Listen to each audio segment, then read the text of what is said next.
This is a story about the sea giving up its secrets and taking much more in return. A tale of a girl who wasn't entirely human and a boy who dared to love her. About mysterious vanishings across the Pacific, of shadows beneath the waves, and of a war our world didn't know it was fighting. It is about science, sacrifice, and a quiet obsession that begins as a dream and ends as something far deeper. This is the story of what lies beneath and what happens when it rises. The first of the mysterious sea disasters occurred in March 1990. It did not seem important, it was given very little publicity. A small, old-fashioned freight vessel of some 30,000 tons sank in mid-Pacific with the loss of all on board. The ship, which in its day must have been accounted a luxurious passenger liner, had years ago been converted to the freight trade, and its weirdly elaborate superstructure long since dismantled. Bound from San Francisco to the island ports in Dutch East India with a cargo of manufactured foodstuffs for the Eastern Island markets, it had sunk unexpectedly, and for no apparent cause at 15 N degrees and 165 degrees E, northwest of the Marshall Group. As it happened, I was among the first to receive the call of distress. My name is Geoffrey Grant. I was 22 years old, that spring of 1990. They say that ours is the generation of youthful achievement. Even so, I think I had done fairly well, for I was chief officer then, second in command of the largest vessel of the sub-Pacific freighters. Our line was newly established to supersede the ancient surface vessels, whose passengers were nearly all traveling by air. We were in 14 degrees N and 165 degrees 20 minutes E on the return voyage, with Honolulu, our next port of call, running in the 30-fathom lane, when the distress signal from so near at hand reached us. It was very nearly midnight. The surface was wholly calm, the night darkly overcast with a pallid moon. We had been up at 9 p.m., answering an emergency call from one of the great passenger liners flying west. We had hung at the surface for nearly an hour, waiting for them to come along, and another hour pumping up to them the needed fuel.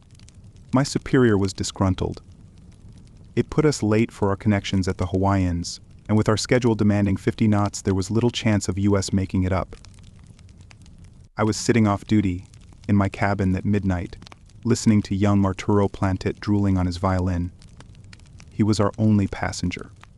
A queer character, this boy wholly different, physically and temperamentally, from myself, and yet between us there existed a real affection. I am a blonde, husky 6-footer. Arturo, who at this time was just turned 18, was shorter and almost girlishly frail. I once heard his father, in a moment of exasperation, call him a neurotic. He was not that. He seemed indeed always perfectly healthy, with steady normal nerves. But in this world of youthful practicality, Arturo was miscast. Apparently he cared not at all for achievement. He was a dreamer by temperament, rather than a doer. Full of sharpened, poetic sensibilities, he seemed content to live in a world of fancy of his own creating, watching our busy, bustling realities pass him by. A pale, romantic-looking boy, his face beautiful, rather than handsome, dark, lustrous, expressive eyes, with heavy girlish lashes, a mouth large, with sensitive girlish lips, and a shock of raven black, wavy hair. Yet there was nothing effeminate about Arturo Plantet. His firm chin saved him from that. His voice was soft, yet strongly masculine. I have seen his big eyes fill up with unbidden tears at a jibe from his father, but he was never petulant, and when angered or hurt, a very manly dignity sat upon him. Nor was he lacking in a manly physical courage. He cared nothing for athletics. He could have been, I am sure, a champion swimmer. He seemed to take to the water naturally, and swam and dived like a little dolphin, but he would not train, nor enter any contests. He disdained them. But I remember that when he was 15, his older sister, Polly, was once endangered in the rapids of a Canadian stream. Against all reason, Arturo leaped into it and saved her, with a resulting broken leg and arm. Such was Arturo Plantet, who now sat in my cabin with his interminable violin. He was always very silent. Often I wondered what fancies were drifting behind those brooding dark eyes. This ineffectual dreamer. Yet our busy, practical world of science, so far removed from dreams, was destined soon to be plunged into a turmoil with Arturo playing a leading if unknown and unappreciated part. Strange commentary. And I think that I am not wholly without a strain of romance myself, for it affects me strongly to look back upon it. He glanced up at me. That's very pretty, Jeff. Don't you think so? What? Oh yes, I suppose so. Aren't you going to bed, Arturo? That accursed liner, I don't know why they can't guard against things like that, puts us 2 hours late. We'll be fully that long making Pearl Harbor. The old man's furious. Is he? I say, this is a fugue of my own invention, Jeff. Listen how I weave in the two voices. I rang up our chief engineer to see what he thought of the chances. It would be too bad, on this our third voyage, to be late. The London office would score us. Wait a minute, Arturo, shut that damn thing off. And then Randall came running down the passage outside. I caught his words, the Malaysia's sinking. We're nearest to her. The old man rang my bell. I was ordered up to the control tower. Randall was telling someone in the passage, that finishes our schedule. All right, we'll be all night on this job. Arturo followed me. What's the Malaysia? Surface vessel, Randall called after us. An old roamer. She's sinking, they don't know why. Piled to the funnels with cargo, she'll go down like a stone. They ought to keep those old traps in the rivers. Where is she? He told us. Less than 1.5 degrees away, north by west, well off our course. Already we were swinging and mounting to the surface. Arturo stuck to my elbow. He was always unobtrusive.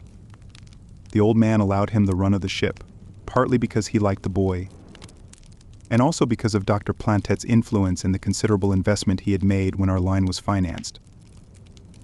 Arturo was excited and awed. The sea held for him a curious fascination. It did for me also, but in a wholly different way.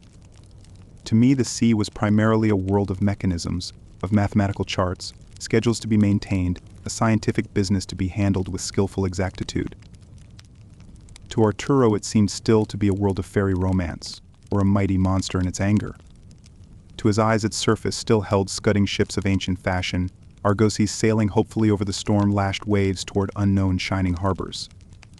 Or again, his fancy saw a realm of monsters, hideous, fearsome things of the deeps, coming up to frighten the sturdy mariners of old, or oceanids disporting themselves on the beaches of desert islands, sirens with soft, luring voices, or seahorses racing the Aegean waves with the car of Poseidon. A fairy world of dreams. To him, our throbbing steel mechanisms were the unrealities, the anachronisms.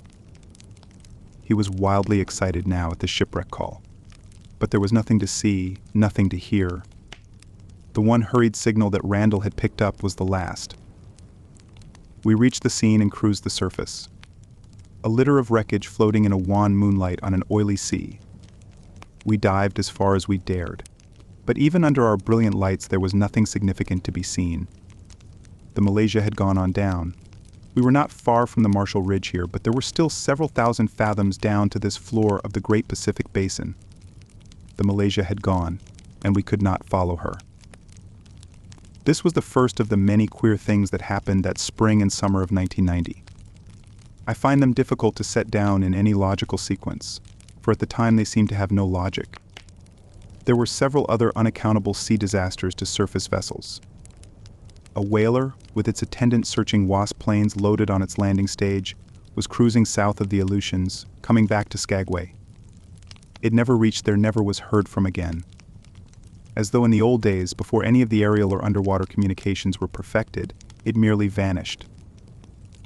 Again, there was another old roamer, like the Malaysia.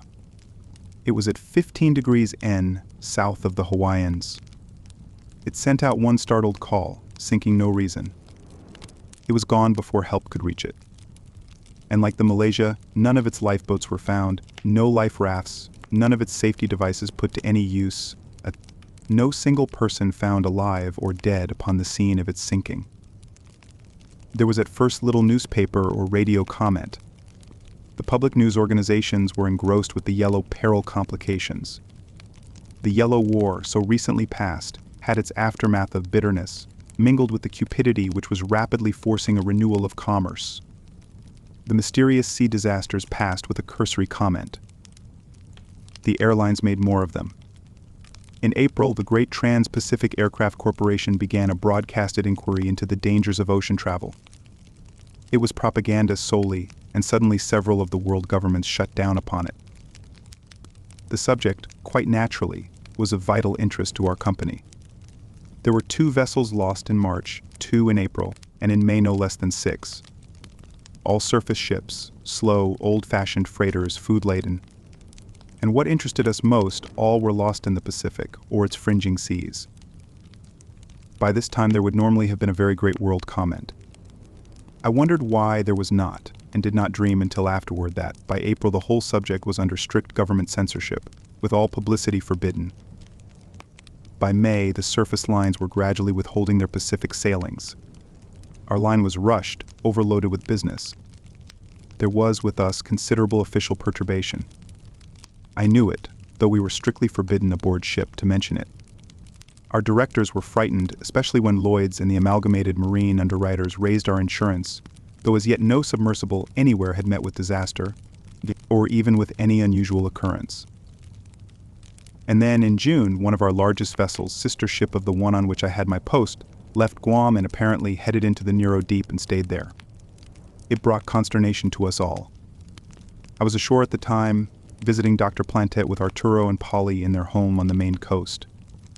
A radio came to me from our New York office my ship would sail once more, and then be laid up until further notice. With these events from March to June, there were intermingled throughout the world 100 others which afterward I was to realize as significant, but they did not seem so at the time. An unusual volcanic activity was reported almost simultaneously from several different quarters. Etna burst forth with a cloud of steam, harmless, unexplained a puzzle to the scientists. Fuji, so long dormant, began rumbling, threw Japan into a panic, flung up a cloud of smoke and gas, which whitened into steam. The craters of the Hawaiians were everywhere steaming. The geysers of Western America were abnormally powerful in their action. The New Zealand hot springs were suddenly unnaturally active. An earthquake occurred under the mid-Atlantic. A wave of tidal proportions inundated the coasts of Africa and the Americas. Scores of such reports following one upon the heels of the other from widely scattered localities indicated a general, unexplainable disturbance of nature. A windstorm out of season, rainfall in another quarter, unduly severe. Rivers were too high, or abnormally low, and the tides were wrong. Countless small news dispatches, even back at the beginning of 1990, mentioned the surprising abnormality of local tides. None of it was significant of anything, like a puzzle wherein one fits together odd pieces, with the key piece missing. The tides, they said, I quote the words of one popular newscaster of scientific matters, the tides are all wrong. The moon must have become a lunatic. The astronomers had better look into the matter. The tides, if one cared to summarize all the various conflicting reports, were everywhere disturbed, too high a flow, too low an ebb. Everywhere they were growing steadily lower. Harbors and channels were losing depth. Reefs and bars and harbor shoals, which last year were covered at high water, this year were never covered. High tides everywhere were not quite high enough, while low tides all over the world were breaking all previous records. By June there was much comment on this. Most of it, outside of shipping circles, was jocular. What of it? The age of air was upon us. Who cared what the water was doing, except possibly the fishermen? Had there been no censorship, authentic scientific analysis of conditions would very soon have stopped all levity.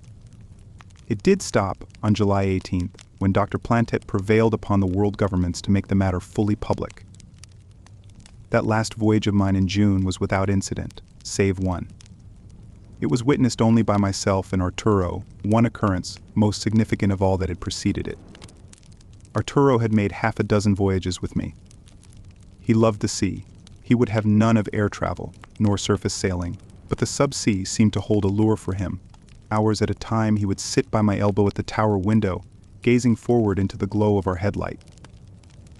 I wondered why Dr. Plantet let him go on this last voyage, which, at best, seemed hazardous. I was not present in their Maine coast home when Arturo parted from his father and Polly, but when he and I left the Continental airliner at San Francisco and boarded my ship, Arturo made one comment. Father wants me to stay in the tower with you all I can, Jeff. He is fearfully interested in this thing, how much so, well, you'll know when we get back. He's worried, so very busy. I too had seen a change in Dr. Plantet these last months, a harassed look, a gray, haggard aspect of worry, or perhaps overwork. Though what he, a retired surgeon of 45, a student of oceanography as his chosen hobby, would be working at, I could no more than guess. Arturo knew, perhaps, but beyond that one comment he said nothing of it to me. He was more silent than ever, this voyage. A grim, intent eagerness seemed possessing him. A dark flush was on his usually pale cheeks. A trembling eagerness it was. It showed itself in his smoldering dark eyes, a quiver in his voice, so that anyone who did not know might have thought that fear was upon him. He sat with me throughout every watch, peering into the white headlight beam. Green depths of water surged at us. A fish, occasionally surprised by our light, darted away. So little to see, and nothing out of the ordinary. Nothing until that night in Micronesia west of the Marshalls. We were, I think, about 10 degrees N, 158 degrees E. _IT had been some hours since I had checked our exact position. Arturo and I were at the forward tower bullseye. Nothing to see save green speeding water. And then, abruptly, it flashed at us a dim, illumined something in the ocean far ahead, flashing forward as we sped seemingly directly at it. Arturo gripped me. Jeff. The lookout's voice in the bow hood sounded simultaneously from the speaker beside us. Danger ahead. And a duplicate of the engine room bells and automatic warnings to the control operators sounded. In the mirror overhead, I saw reflected the startled faces of the two men in the control tower, saw them throwing over the wheels. We turned to port and slanted upward to the surface, so sudden a change that the ship listed perceptibly. An instant only. The whole thing was so swift at our 50-knot speed that in an instant the hovering thing had come and passed. But we saw it, the vision of it distinctly registered upon our startled minds. A dim, illumined something far ahead of us, glowing as the bow light picked it up. It grew, in seconds, to something round, a globe 20 feet in diameter perhaps. Metallic? I think so. It glowed darkly luminous and smooth in our light. A globular thing with projections as though it might have been some monster sea spider, risen from the deeps, resting up here near the surface with crooked, folded legs. I recall my instant, fleeting impressions. A thing solid, metallic, mechanical. A lurking thing of a strange, sinister aspect, a thing diabolical. It flashed off sidewise and down as we turned, a darkly shining globe with a great round white spot on it like an eye. Arturo showed unexpected presence of mind. He reached with one hand for the telescope rangefinder, and with the other for a stern searchlight, and trained them both upon the fleeing object now passing under our keel. Jeff, look. The telescope image showed for an instant in the mirror, on a shelf before us as Arturo flung on the current. An enlarged image of a convex window, like glass, transparent with a dim green light behind it. A face was there at the window. Human? I do not know, but it showed in that momentary impression the face of a young girl. Lurid, ghastly with the green glow upon it. Beautiful? Perhaps that. Or weird, unearthly. I recall the intense staring eyes, the parted lips, as though with labored, frightened breathing. A startled face, framed in a tangle of tresses. But it was more than just startled. Those staring green eyes. I met them full, in the mirror. And the light from them struck at me with a shudder and a lure. An instant. Then the face, the image in our mirror, was gone. I reached up and snapped off the current. My fingers were trembling. Arturo murmured, "Oh." He was sitting very still, staring blankly as though the vision of that face was still before him. The lookouts had seen the globe. Even the old man, on his emergency mirrors in his cabin, had caught a brief glimpse of it. He stopped us at the surface. There was nothing up there, a calm, empty moonlit tropic sea, with nothing in sight except the lights of a distant passing liner 10,000 feet or so overhead. We dived and cruised around, from 50 fathoms to the surface. But there was nothing to be seen. I think that none but Arturo and myself had caught the vision of that girl's face. We did not mention it. Arturo pleaded earnestly. Don't, Jeff. Father would rather you did not, I'm sure. We'll tell him. Let him inform the proper authorities.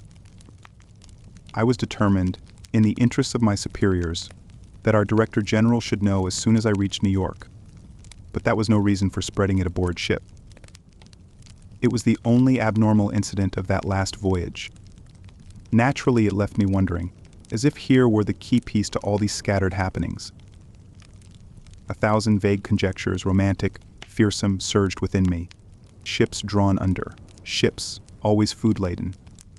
And queerly hovering in my mind was the persisting, crazy impression of that girl's tangled tresses, like seaweed. I found myself waking up one night from a dream. A girl with glowing green eyes and tangled flowing tresses like seaweed was singing softly, and the song swept me with a trembling desire. Arturo was more silent than ever for the rest of the voyage. I tried to discuss the thing with him. He shut me up sharply. Father will want to see us. You can talk about it then. We were on time picking up the channel lights of our home port. Following close along the bottom, we cruised in between the two beacons of the 20-fathom depth. The old man was beside me. He gestured toward our beacon chart.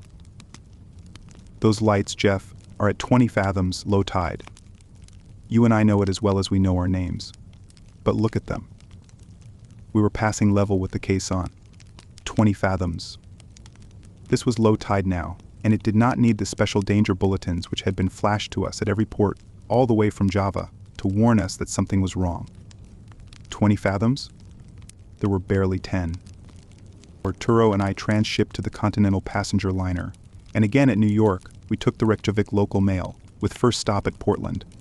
Polly met us at the Portland landing stage. I've our plane here. Come on.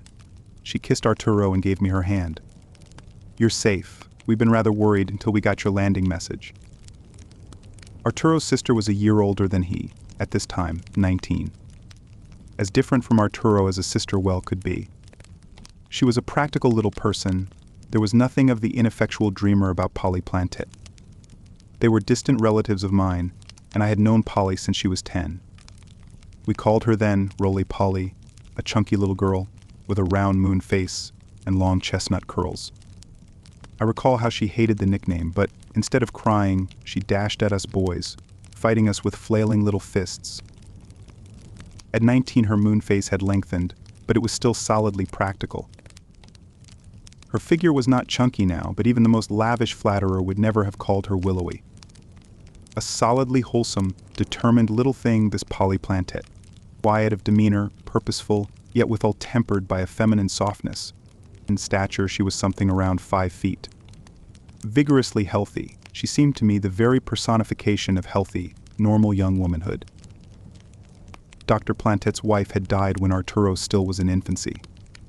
They had lived then in Martinique, where the children were born.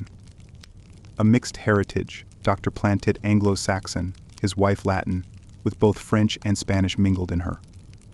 Polly was so like her father that one could never mistake them, while Arturo was romantically Latin.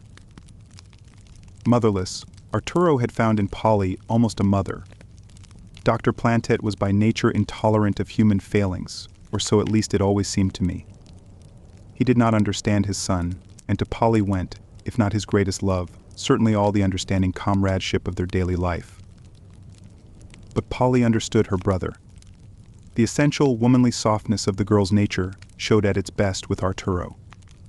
Only a year older in age, she was vastly older in maturity. She was at once, to him, a sister and a mother, and a buffer between him and his father. A little diplomat, Polly knew when to lead, rather than drive. No one could drive Dr. Plantet, nor Arturo either for that matter. It was almost the only quality which he and his father had in common. Yet they loved each other deeply, of that I am sure. Polly led us from the Portland landing stage, down the spider incline of moving pedestrian lanes to the lower stage where the private vehicles were stalled. Our luggage had preceded us in the chutes. We've been worried, Jeff. 100 times Father regretted letting Arturo go. Well, I went, said Arturo. Yes, boy dear, you went. It was foolhardy. Jeff's directors should never have taken the chance. We climbed into the small plane which Polly had brought. The guards shot us off. It was 1 a.m. of the night of July 15th to 16th. A warm, flawless night of brilliant stars with the last quarter moon not yet risen. We darted up from the clanking Portland terminal like a humming wasp and headed northeast along the coast. I went back to Polly's last remark. There seemed no danger, Polly. We saw nothing unusual. Except. I glanced at Arturo. I'll tell her, he said. He told her. Simply, unemotionally, with so queer a lack of emotion that it seemed a mask. She made no comment. She, too, seemed abnormally restrained. And upon us all presently descended a silence, to me, an oppression, a sense of fear. Yet it was not exactly that either, rather the feeling of something strange crowding about us, something unknown. These queer world events, this impending something, unnatural, uncanny, crowding us now, making us silent as though we feared to hear the voicing of our own thoughts. There were millions of people in the world these days who laughed and scoffed and thought it a jest that the tides were wrong, and vessels were disappearing. And who would have said, had we told them we had seen a girl's face within a globe floating in the ocean depths, that we were drunk, or dreaming that Homer had come to life again with modern trimmings? But there were others, I am sure, millions of them, who felt uneasy, with panic hovering at hand. Like the presage of a fearsome, unseen storm below the horizon, there was something in the air all over the world, crowding at us, something very strange, perhaps diabolical. And it had marked Dr. Plantet. I could see that at once, this night far more clearly than the previous month, by his harassed, almost haggard look, the surprising and, in him, unnatural, the warmth and tenderness of greeting, as he put an arm about Arturo's shoulders and welcomed him home, his solemn, almost grim manner as he listened to what we had seen, there under the water in Micronesia. He turned to me. I've something to tell you, Jeff. Arturo and Polly understand a good deal of it, but not all. It is clear now, this thing we've got to face. I've persuaded the authorities to make it public. The world must know, must face it. We cannot be ostriches with our heads buried in the sand. Polly, have Franson carry down the luggage and run in the plane, and then bring us out some lunch. We'll sit out here. It's too hot inside. We sat in a small stone bower on the shorefront, with the stars over us, banks of flowers and ferns heaped around us, and ahead, the open sea. The moon was just rising over the distant ocean horizon, a flattened, spoon-shaped crescent, hugely yellow. It flung a golden path toward us over the lazy, breathing sea. A strip of beach, golden in the moonlight, lay at our feet, with grim frowning rocks and headlands to the sides. Nature as it used to be. There were no aerials in sight here, no landing stages, nothing of our modernity, to remind one of a world mechanical with trees and grass and the moon, almost forgotten. Yet even so, at our feet the disturbed world of 1990 obtruded. The strip of beach was naked of water, it sloped out and down to a rocky, slimy shelf, plunged steeply another 20 feet down to where the fallen ocean lapped at it. And in the moonlight the outer rocks and headlands stood queerly high, misshaped of aspect. To me, with the oppression of spirit upon me, the sight was suddenly ugly, huge darkened teeth upstanding with gums receded to expose the spreading roots. Dr. Plantet had been talking quietly. Now indeed I understood in a measure what he had been through these past weeks. A man, still vigorously young in his 40s, though tonight one would have said he was fully 50 or more. He was a vigorous, stocky figure of a man, rather short, exceedingly muscular, with wide shoulders and a deep chest. A solid face, smooth-shaved, with deep-set gray eyes, and sparse brown hair graying at the temples. It was a kindly face. There was much to like in Dr. Plantet if one did not oppose him. But it was a stern face, harsh when stirred to anger. At 40, wealthy by inheritance, he had given up his career of surgeon at the height of his national fame. He had always loved the sea. In his student 20s, he had served as surgeon on one of the last of the old-fashioned passenger ships. Oceanography had always been his hobby. To explore the ocean depths was one of his dreams. Illogical in his intolerance of Arturo? I always thought so. Indeed, I had once heard Polly tell him so, in Arturo's absence, but she could not make him see it. He told us now what he had been doing these past weeks, consulting with the scientists of the world governments, analyzing the conflicting world reports. So much had happened, kept from all publicity. A huge secret meeting of scientists from all the world governments had been held last week in London. Dr. Plantet had been there. This thing that had been growing upon them all for weeks now was obvious. The world would have to be told, and preparations made to meet the new conditions, to fight. Dr. Plantet, essentially the fighter, must have played a leading part in this final discussion, forcing them to his views. It was growing upon me gradually as he talked. The strangeness of it, the strange, weird fear of it. Fight what? I ventured. I glanced at Arturo, a slim young figure in white, with flowing white sleeves. He sat, chin cupped in his hands, with knees hunched up, in his intent white face. His dark, dreaming eyes were gazing off at the rising moon. He seemed not to be thinking of his father's words, but dreaming dreams of his own. I repeated, "Fight, what, Dr. Plantet?" From the house Polly came breathless, bearing the tray of refreshments. The newscaster from Melbourne has been on the air. I've been listening to him. Father, they keep on making a joke of it. They've seen a mermaid on a desert island beach in Micronesia. Arturo turned silently. Dr. Plantet said, "Did they give the position? What sort of mermaid? Who reported it?" "Yes, they gave an island at 9 degrees 30 minutes N, 157 degrees 25 minutes E. I looked it up. There's an unnamed island there, the tiniest of dots on the chart. Uninhabited, an atoll, I imagine, of a few acres." Dr. Plantet took some of the food, but I noticed that his hand was unsteady. Arturo gestured the tray away and sat brooding. Polly was saying, "A mermaid. A passing fishing roamer saw it at dawn a week ago." They didn't speak of it officially on the air, but yesterday, when they got back to Suva, the sailors told of it. A mermaid sitting on the coral beach before the dawn, braiding her seaweed hair. They saw her, from miles away with the glasses. The ship had no electric image finders, but they saw her sitting there. And some of the sailors swear that in the silence of the dawn they could hear her singing, but that's nonsense. I suppose the master had official instructions to avoid such a thing. So he kept on going and did not land. The sailors, some of them, were frightened, but others wanted to land and capture the mermaid. Can you imagine superstitious, ignorant men in this day and age? She was breathlessly excited. A mermaid on a desert South Sea beach, sitting braiding her seaweed hair, singing to the sailors of a passing ship. The world was laughing at the tale. Arturo said, "Very quietly, you'd better tell us, Father, what is going to be done. Jeff doesn't understand fully yet." The tray of food stood neglected. Dr. Plantet lighted a cigarette and sat back apparently relaxed.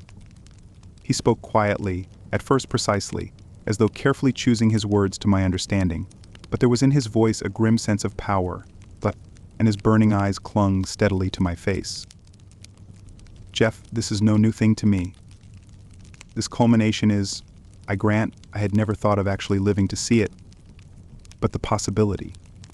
Jeff, for years I have been studying what, in popular language, they call our unknown Earth, what lies within our globe, beneath the surface of our seas, that we know.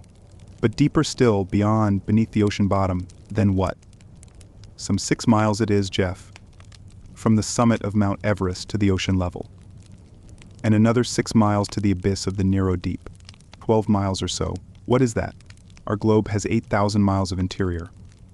We humans have brought a scant 12 miles within our ken. 12 miles out of 8,000. Infinitesimal. It sounds incredible, but it is true. And yet some of us think we know something about our world. We do not, for most of it is as unknown to us as the moon. These vast oceans, this hydrosphere of ours, embraces nearly 3/4 of the Earth's surface. You know its mean depth is not much over 2 miles. We think of these oceans as tremendous, this gigantic layer of water. So enormous a volume. It is not. On an orange it would represent an uneven skin thin as tissue paper. Compared to the wholly unknown interior volume of our Earth, That's all it is, a film layer of water, like tissue paper on an orange. Insects crawling on the tissue wrapping. What do they know of the orange? He gestured again. You see what I'm getting at, Jeff? Our oceans are receding. The volume of water in them, compared to the volume of the Earth, is very small. It is receding, vanishing, but where could it go? The last geodetic survey, Jeff, was startling. It helped to show enormous errors in several physical facts about the Earth, which for a century have been accepted as true. Yet for 20 years now, astronomers and physicists have known that the calculated density of our Earth does not check, within the limits of a tremendous probable error with the Earth's volume, or its mass, or its gravitational force. Something is wrong. All the figures, when one set of calculations is checked against another, seem wrong. We know it, and as I pointed out to them in London last week, with present-day facts to prove it, the Grantham-Morley theories of 1960, scoffed at as they were, hit the truth. If our Earth were a wholly solid globe, or nearly so as we have chosen to consider it, with a liquid core of molten rock perhaps, if it were that, with the volume as we know it to be, its total mass would be far greater than our figures show. But the mass we know to be a true figure. The calculated total volume is correct. The gravitational force cannot be questioned. What then is wrong? The density. 1/10 of our globe's volume, at the very least, must be empty space. A honeycomb, perhaps. Dr. Plantet sat up abruptly. Jeff, there is in Holland a fellow named de Boer. He is, I think, the most eminent geologist we have today. He stood up last week and told them that our outer core, from the surface of the Earth to a depth of 100 miles, must be honeycombed. And Dr. Jaeger, of the Hawaiian Research Bureau of Volcanology, supported him. Now you are beginning to understand, Jeff. I was indeed. This thing so strange, yet so logical, inevitable, that I could wonder how in all these aeons of our Earth's history it had never happened before. I ventured, the oceans are receding. Yes, not a question of tides, no tiny disturbed fluctuations, a general receding. There are nearly 10 fathoms gone now, half of it within the last week. Pearl Harbor is nearly empty since you left it. A narrow channel, nothing more. Did you get a look at New York Harbor? And here at our feet. The whole world is wondering, Jeff, but they are keeping it off the air and out of the newsprints. The people think, most of those who have the intelligence to think at all, that it must be local. These crazy tides. He waved away that angle of it with a gesture. Where is the water going? We do not know, but we can imagine. This tissue paper layer of water is receding doubtless into the vast honeycombed interior of our 100-mile core. They'll say, why, this is very strange. It never happened before, why should it happen now? His voice was edged with sarcasm. How do we know it never happened before? Our little human knowledge embraces a few thousand years out of the hundreds of millions of our globe's life history. Indeed, we do know that the ocean level has never stayed the same. Perhaps, over aeons of time, the oceans rise and fall, empty and refill like a shallow cove with its tides. And this is only the same thing done suddenly. An earthquake, early this year perhaps, at the bottom of one of our ocean basins, opened a rift to let the water down. Dr. Jaeger thinks it may possibly have been that. The seismographic records show 3 such disturbances last winter. Whatever it is, the fact is here upon us. The public is going to be told tomorrow or the next day. The oceans are emptying of water. It may stop any day, or it may go on completely to empty them. It may take years, centuries, or it may continue quickly, more quickly than ever, until all the ocean beds are dry. He did not pause. He smiled his ironic smile. The public will be thrilled, but not when they stop to think about it. The newscasters will picture the great new realm of land, 3 times as much land as we already know. Geography suddenly expanded. A rolling desert of lowlands from New York to London. Mountains and valleys down there. Land, sloping down from the heights of New York over the new desert regions we have called the North Atlantic, up again to the heights which were the British Isles. It will be so thrilling. What wonders may be exposed. Ah, but they won't be so joyfully thrilled when the reality comes. I heard last week a score of meteorologists give an opinion, and not one of them could agree on what it will do to us. What changed to our rainfall? Our springs? Our fresh water supply? Dr. Jaeger stood on the rostrum, and we asked him what might happen. At this present moment, the pit of Kilauea. Mauna Loa, Haleakala, all of them out there, are throwing up steam instead of lava and rock. The volcanic disturbance seems greatest in the Pacific. Etna is quiet today. We asked Jaeger if that would continue, or grow worse. Would there be devastating earthquakes? He answered us very simply, the words of a truly great man, Jeff. He said, "I do not know." There was a brief silence. Arturo had not moved. He still sat moodily staring over the moonlit, fallen ocean. Polly sat breathless, with parted lips, her eyes upon her father. Her hand touched his knee. "You do not mention the most serious thing of it all, Father." The questions had been trembling within me. The ships that disappeared, this thing we had seen in the ocean, this mermaid they said they had seen on a South Sea beach. Dr. Plantett's voice took a graver tone. Ah, that. He turned from Polly to me. "Jeff, we humans, as we call ourselves, have been living for a few thousand years out of millions of centuries. We occupy and know only a tiny fraction of our globe. Yet we have the temerity to assume that what we do not see does not exist. Other beings are here, human of form, like ourselves. They do exist. Doubtless in the last few thousand years since we came, from them perhaps, to inhabit the surface, they have forgotten us. But now they have remembered, discovered us." His voice took on a sudden vehemence. "This is theory, speculation, call it what you will. But they couldn't face me down in London. There is too much evidence. It's nothing new to me, Jeff. I've always been speculating on it. Do you suppose that all the legends of our primitive peoples are founded upon nothing? It is not reasonable. From whence sprang the idea of a world of gods? Supermen. Beautiful women. The oceanids, sea nymphs, mermaids. Beautiful sea maidens, because that was our human sex instinct to picture them that way. The gods, titans, the personification of beautiful, virile manhood, that the picture of them was a human instinct, too, the outlet of primitive fancies, half fearful, half poetic. But from whence came the basis of it? All legends of every one of our ancient peoples, all of them picture unknown beings, here with us upon our earth, too universal to be a coincidence. Some of us say why those ignorant ancients saw the dugongs with breasts like women, and called them women of the sea, or saw seals and thought them mermaids. It may be so, but it hardly explains so universal a similarity of legends. For myself, I prefer to think that throughout the ages, this other race, this other civilization, has made occasional contact with ours. Perhaps their own legends tell of a great ethereal world of brightness with strange men like gods. Occasional, inevitable contact. You and Arturo saw what? A mermaid? If you had lived a few thousand years ago, you might have built a legend around her and sung some immortal song in her praise. Ah, Jeff, we have not advanced very far.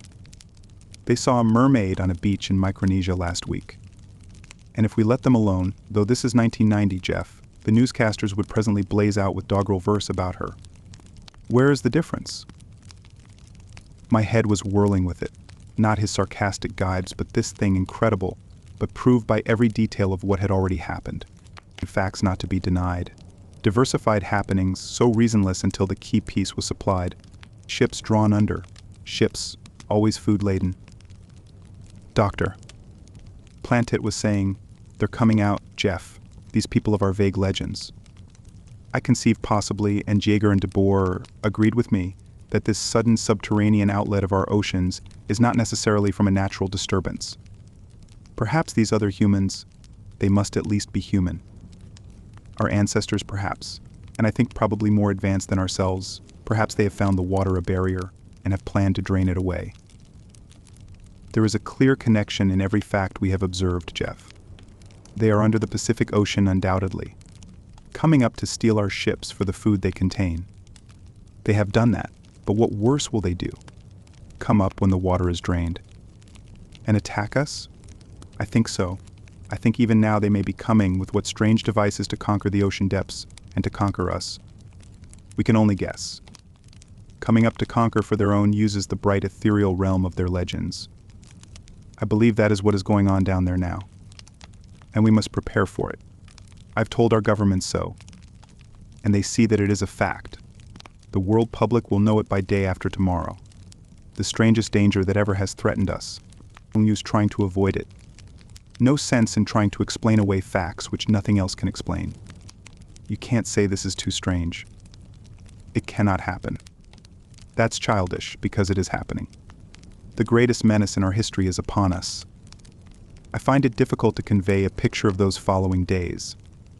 Upon so large a canvas as our great, diversified world surface, the few futile strokes I can give must leave most of all to the imagination.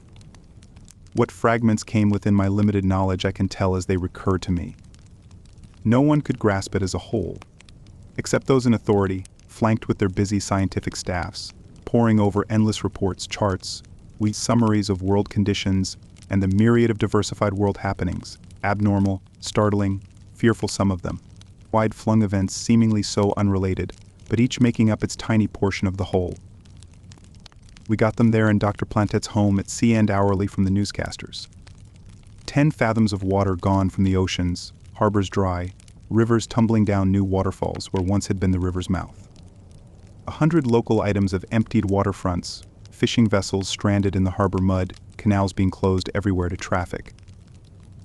A lurid, dramatic broadcasted advertisement by the Associated Bureau of World Air Commerce, schedules changed to meet new conditions, airlines to the rescue, stranded island and coast ports to be given air traffic, 1,000 new local ships to be commissioned at once, an ad by the Great Dayton builders requiring additional men for the night shifts, hundreds of such things. Newscasters by the hour recited dry statistics of harbor depths, local climate changes, routine weather reports, a learned and somewhat pessimistic summary of the world's fresh water supplies. A company organized to drill wholesale for artesian wells, a panic in the hot spring area of New Zealand. A spouting geyser reported bursting into existence in the Sudan Desert. Etna and Vesuvius quiet, the Pacific volcanoes all spouting steam. The newscaster's voice came day and night from our receiving grid. The tape clicked beside it, an endless stream of recorded events. An exodus of people from the Gaspi fishing region, signs of a growing tendency to panic throughout all the South Seas. A Japanese mandate that none must travel from one island to another, an iceberg coming down far below the normal summer limit of drift in the North Pacific. Ocean currents disturbed, a prognostication of what the new rainfall might be in various localities. Rot, snorted Dr. Plantet. They do not know. There is no one who knows anything about it. The British Isles were perturbed. There was much learned discussion concerning the Gulf Stream. Without it, the cold of an almost Arctic winter would settle upon London. They had always been perturbed over the precious Gulf Stream, these Britishers. I recall reading that 3/4 of a century ago, some of them had been bothered by the Yankee Railroad from Florida to Key West. And when the additional road causeways were completed, there was more British comment, claiming that the Gulf Stream was influenced adversely to affect the mild British winters. Nonsense, of course, but they had real cause now to be worried. With my company giving me definite leave, I was free these days to remain with the Plantets. Dr. Plantet seemed to want me. He hinted that he would need me for some role in this world drama that I might play to advantage. He no more than hinted at it, but I waited, eagerly to welcome it. We spent most of our time at the air speakers. Polly was excited, tense with it all. Arturo said almost nothing. I was too engrossed at the time to remark him closely. But I recall that queer aspect of brooding, an absorption in his own queer thoughts, a moodiness. He seemed, often, to want solitude. I would miss him from the instrument room, finding him perhaps sitting on the shorefront, where far out on a slimy, descending slope, the ocean lapped a full 70 feet from where it should have been. A graceful, slim figure of a boy with gentility stamped in every line of him, a romantic little figure, like Raleigh, the boy Sir Walter, sitting at the ocean's edge, brooding, dreaming his own dreams with the lure of the sea upon him. Looking back upon it, the comparison strikes me. but at the time I recall I was annoyed with Arturo. He impressed me as rather sullen, a spoiled, sullen boy. Doctor. Plantet had one evening said something with an edge to it, some trivial thing, unimportant, and Arturo had flushed with a deep, angry flush, and with quivering lip, had left the house. It was hours before he returned. We had had numerous world reports that evening of vital interest, especially to any normal young man. But Arturo barely glanced at the printed tape lying in the basket, and wholly without interest sat in a shadowed corner of the room. It hurt Dr. Plantet, himself so actively plunged now into this coming crisis of the world's history, hurt him that he should sire a son like this. My picture seems confused. In that quality it approximates the reality, for these days of July 1990 were indeed a confusion. Dr. Plantet was away for a day several times. Always, while at home, for hours at a time he was shut up alone in the instrument room, talking to New York or London, consulting. A stream of incoming official calls demanded him. I heard him once when he had left the audible speaker connected, heard him being questioned regarding the progress of his ship, and he had replied that already the successful casting had been made in the Norfolk shops. I demanded of Polly what that meant. He'll tell you presently, Jeff. Look here, Jeff. That reminds me. She put her hands up to my shoulders, holding me to face her. Dear little Polly, so earnest. Her brown eyes were glowing with her earnestness. Jeff, when Father tells you, I want you to persuade him that I am in it too. You will, won't you? In what, Polly? He'll tell you. He, and you of course, and Arturo, but also myself. There are to be 4, I heard him say that. And I want to be the 4th. I answered her seriously, as I knew she desired. I can't promise that, Polly, until I know what it is. It was nearly the end of July before Dr. Plantet told me of his plans. During all these July days of confusion, there had been no further sign of any human enemy menacing our world. Surface traffic by sea had everywhere been discontinued, nor were any submersibles in service. The oceans were abandoned, while a tremendous activity on the part of all aircraft organizations was manifest everywhere. No sign of an enemy. There had been minor panics among the publics of the eastern islands, but the fear there was gradually waning. And in the Western world, comparatively remote from the scene of the threat, the idea of a human enemy whom no one had ever seen was derided. It was best, perhaps. There is nothing more dangerous than panic. But officially there was no derision. Official activities were more or less secret, rumors of them leaked out, of course, while bulletins distorted the facts to what officialdom considered was for the public good. But through Dr. Plantet's activities I was made aware of much that was going on. The yellow peril was lost and forgotten. All the world's governments were working together. The huge armored aircrafts were being recommissioned. Men were being drilled. The Yellow War, with all its main battles fought in the air, had given a tremendous stimulus to aviation, and all the devices which it had developed for dealing death were being made ready anew.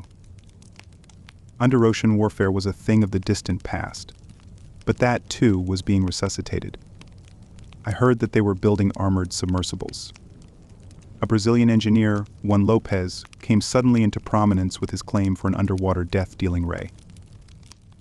They brought forth from the United States Navy Yard shops new models of the ancient ocean bombs called mines, things that could be electrically exploded, and tiny traveling bomb ships called torpedoes. One of these latter was tested off Hatteras. In Dr. Plantet's instrument room we sat watching the test as it showed on one of his receiving mirrors. It was broadcasted over the world. I suppose 50 million or more people must have been watching it as we were. We had a good view. They had the finder on a small plane which circled back and forth. We saw the small submersible, awash at the surface, shoot out the torpedo. It came up like a child's toy, and then dived a few feet. It traveled swiftly. We could follow its progress by the tiny aerial projecting up from it, cleaving the surface like the periscope of an old-fashioned submarine. It sped straight for its target, a small vessel they had towed out and left drifting. There was a dull, muffled report. We heard it plainly over the audiophone, and a heave of the water. The small ship presently sank. It seemed rather a futile demonstration. But there were rumors of the Lopez ray, and diving bombs which aircraft could drop from a considerable height. A multitude of official activities.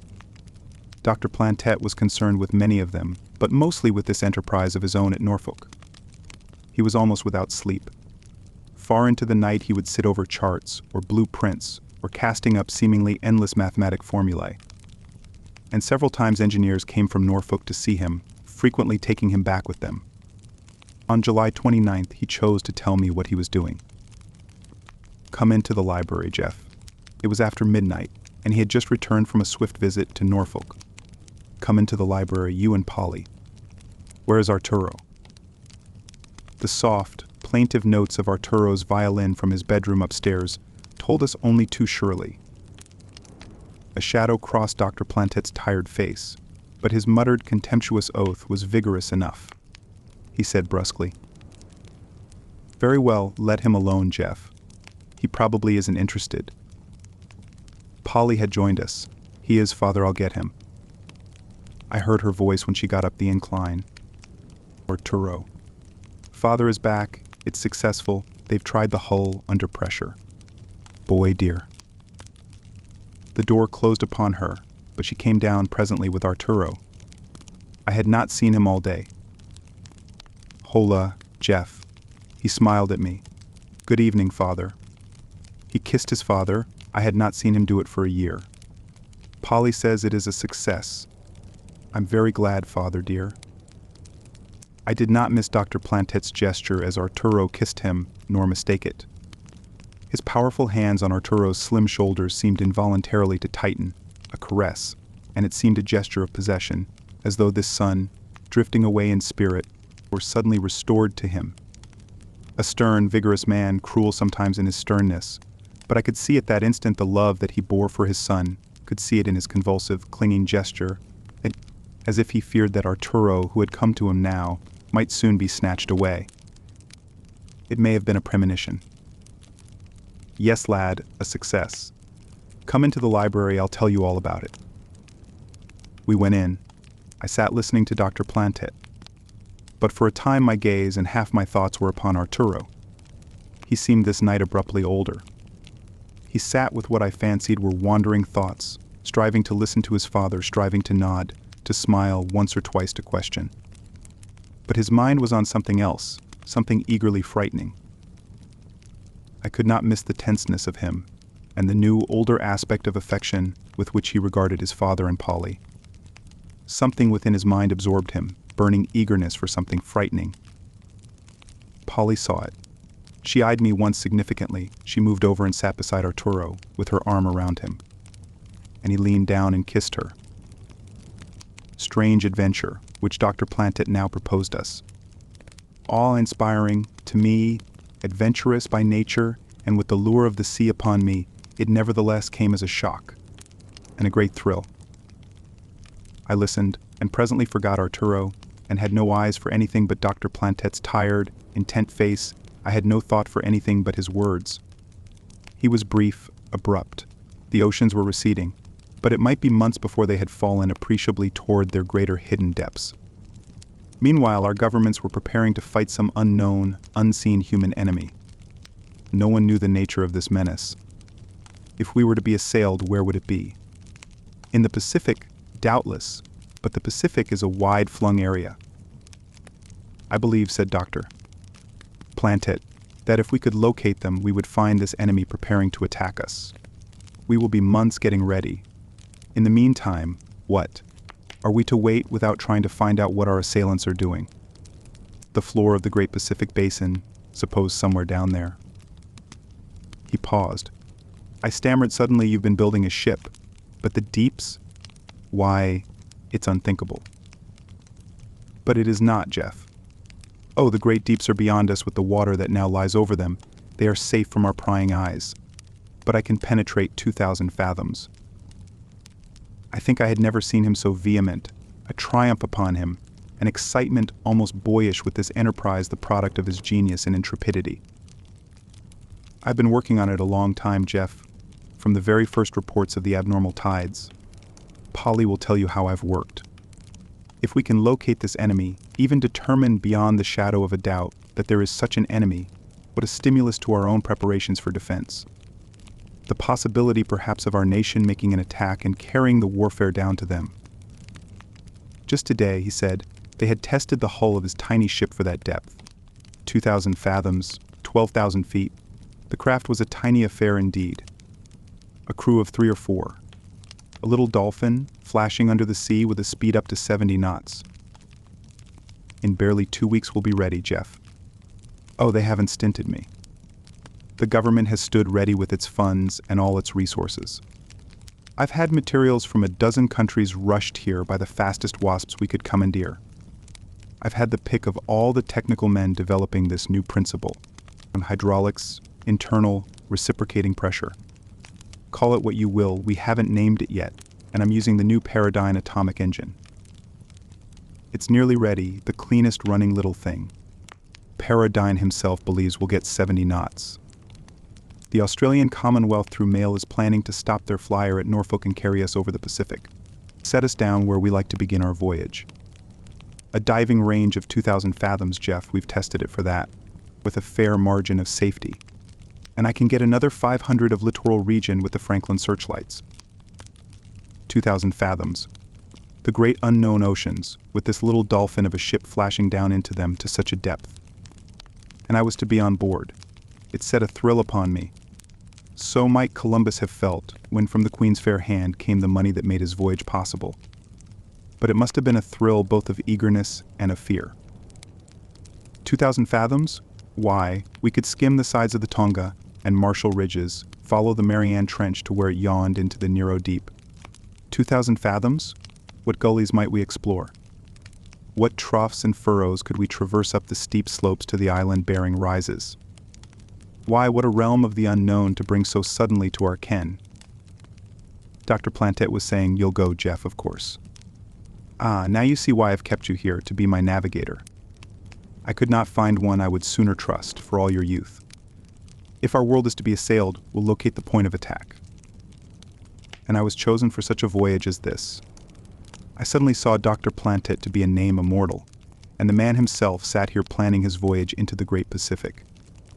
And it seemed that something of Balboa and Magellan and Tasman must be here in the room with us now, hovering here, something of them come here to inspire and to welcome this new maker of the history of the sea.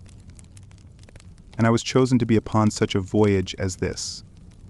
I think that the humble sailors of those ancient lurching ships were thrilled by the adventure of their enterprise, but thrilled even more by a fear as they fronted the unknown. The Dolphin was ready. We went down to Norfolk with Dr. Plantet upon his last inspection. At least Polly and I went. Arturo did not go. He was ill, he said, and indeed he looked it. He flushed of face, with cheeks these last days gone thinner, brooding eyes, with an uneasy, restless gaze that seemed always to avoid us. Sardonic words came from Dr. Plantet that morning when we left. Arturo did not answer them. He moved away in the library, as if suddenly threatened with childish tears. And Dr. Plantet, wounded to the core of him, I know turned his back upon his son and stalked grimly out. I recall that as we ascended the incline to the airstage runway, I glanced over to the house. At the library window, Arturo's white face was staring after us. Was he afraid? He had said he would go with us on the voyage, of course. Polly was going. We needed a cook, someone to care for our physical wants. Who could do that better than Polly? It was characteristic of Dr. Plantet that he should thus be willing to expose her to danger. A stoicism, a subversion of all his instinctive inner feelings of fear, and a warm pride in her that she should want to aid us in her world.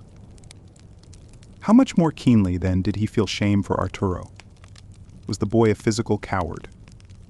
Arturo had said he wanted to go, of course. He was to record and detail our findings, cartographer upon this adventure to chart the unknown deeps. He had a skill with mathematical drawings. I could imagine such a task thrilling him. Polly tried to hide for him his lame enthusiasm. His fear? We never discussed it. And I think now it was very strange that we so little comprehended this boy we all loved. We stood in the Norfolk shops, where the artificial testing canal came up like a dark thread, stood gazing at the Dolphin as she hung in the cradle over the rectangle of water waiting to receive her. A little dolphin of a ship indeed, hanging there with her rowlite hull smooth as burnished copper. A dolphin with trimmed tail and sharply pointed nose. 82 feet of burnished hull, sleek as the body of a seal. We walked around her. Dr. Plantet showed her points with a creator's pride. Hardly a projection to mar this sleek exterior. The vertical and horizontal rudders might have been a tail. The lateral planes, flexible, sensitive as the wingtips of a wasp flyer, were folded in against the hull, so closely that the cracks of them were barely visible. A workman on board slid them out for us, fins opening out to barely a foot of width, trembling in the air like thin steel sheets. There were tiny stern ports for the atomic exhausts. The man on board swung them to show us how in themselves they could guide the vessel. There were bullseye windows like freckled patches on the hull, and under the bow, like a mouth, a tiny port swung open to expose a torpedo tube, the craft's single weapon, with the staring eyes of the Franklin searchlights above it. We climbed over the spider bridge and went on board. A small bullseye turret came sliding up for surface cruising. A tiny door gave into it so that we might crouch through and descend the ladder. The upper slope of the hull had ingeniously opened to form a small level deck, upon which we might sit with the ship awash. Even for the 82-foot length and a bulge at the middle of some 24-foot diameter, the interior of the Dolphin was surprisingly small. Dr. Plantet explained to me his principle of reciprocating pressures, as he called it. But I could comprehend this day no more than its generalities, a mere glimpse of the fundamentals of what now is so famous, and it was many months before I grasped it in detail. There was an inner hull, so that the interior space of the vessel was considerably reduced. Within these two rowlite hulls, each of them reinforced with every modern device, was an intricate core of tiny passages and cells, with water circulating through them under pressure. A strange yet simple principle of hydraulics, so difficult mathematically to grasp that none before had ever imagined it. It involved many of the intricate laws of modern hydrodynamics, yet in theory simple, as all great things must be. The outer hull, crowded by the immense pressures of the ocean's depths, would give inward a trifle to yield its pressure to the water flowing in the core. And that internal water, so swift of motion, converted the pressure we call latent into what now physicists are calling kinetic. Strange term, kinetic pressure. Strange absorption into harmless gurgling motion of this crushing ocean force which for so long had held the deeps impenetrable. I stared at Dr. Plantet. Kinetic pressure? Yet we have accepted as simple enough the conversion of other energies to be lost in motion. Latent energy, kinetic energy, terms simple indeed. Dr. Plantet started up the pumps. With my ear near the inner hull, I could hear the water circulating. Bubbling, gurgling at first, and then, as its speed increased, humming with a sound almost electrical. And at the windows, which now I knew to be double bull's eyes, I could see the water circulating. A thick, flat sheet of it flashing past with a queer, oscillating, wave-like swing so swift the eye could scarce remark it. These pumps operate automatically, Jeff. A faster flow as our depth increases. He moved the switch lever over to another contact. The humming went up to a higher pitch. Put your hand on the hull, Jeff. The burnished cold surface was gradually warming. He shut off the pumps. He added, curiously enough, Jeff, it gives us heat against the cold of the depths. He smiled. Rather too much heat if we use the pumps for more than an hour. But I have a refrigeration coil to help cool it. I think we shall have no trouble, even when running deep for considerable periods of time. We were not long on board the Dolphin this morning. There was so much that Dr. Plantet had to do. A center passage like a narrow spider bridge hung midway of the vessel's interior. Beneath it, in the center, the Paradyne engine lay in its terrace of burnished blocks, with coils and dials and intensifying tubes glowing dimly yellow in the gloom as Dr. Plantet started it at its lowest operating force. Almost silent, a vague burring sound as the electrons were tossed fluorescent in its storage globe, a green fountain of burring light running into the outlets, through the pressure valves of the water jacket to plunge at last into the sea beneath our stern. Tiny electronic streams, there were 6 of them, reconverted by the water's contact from negligible electric mass into ponderable gas of radiolite, striking the ocean and forcing the Dolphin forward as a rocket is thrust upward by the fire stream from its tail. We stood watching the Paradigm for a moment as it worked up its energy from the morsels of pitch blende it was breaking down into freed electrons. An ounce of fuel to run us for a day. So silent, so free-running, one could hardly hear it. A little jewel of a modern engine, so recently developed that there were only 3, even of this small size, in existence. We inspected the several tiny rooms which hung in frames to the sides of the passage, with the ballast and water tanks and pressure chambers beneath them. A tiny galley for Polly. 3 rooms with bunks, a narrow space, by courtesy called the diner, with folding table and chairs. Forward, beyond the end of the passage, the full conical interior was built as an instrument room, with the torpedo tube running under it to nearly amidship, where the torpedoes were stored. The Franklin projectors were here in the bullseye windows, by which, gazing along the light, through the jacket of humming water, we could see into the ocean ahead.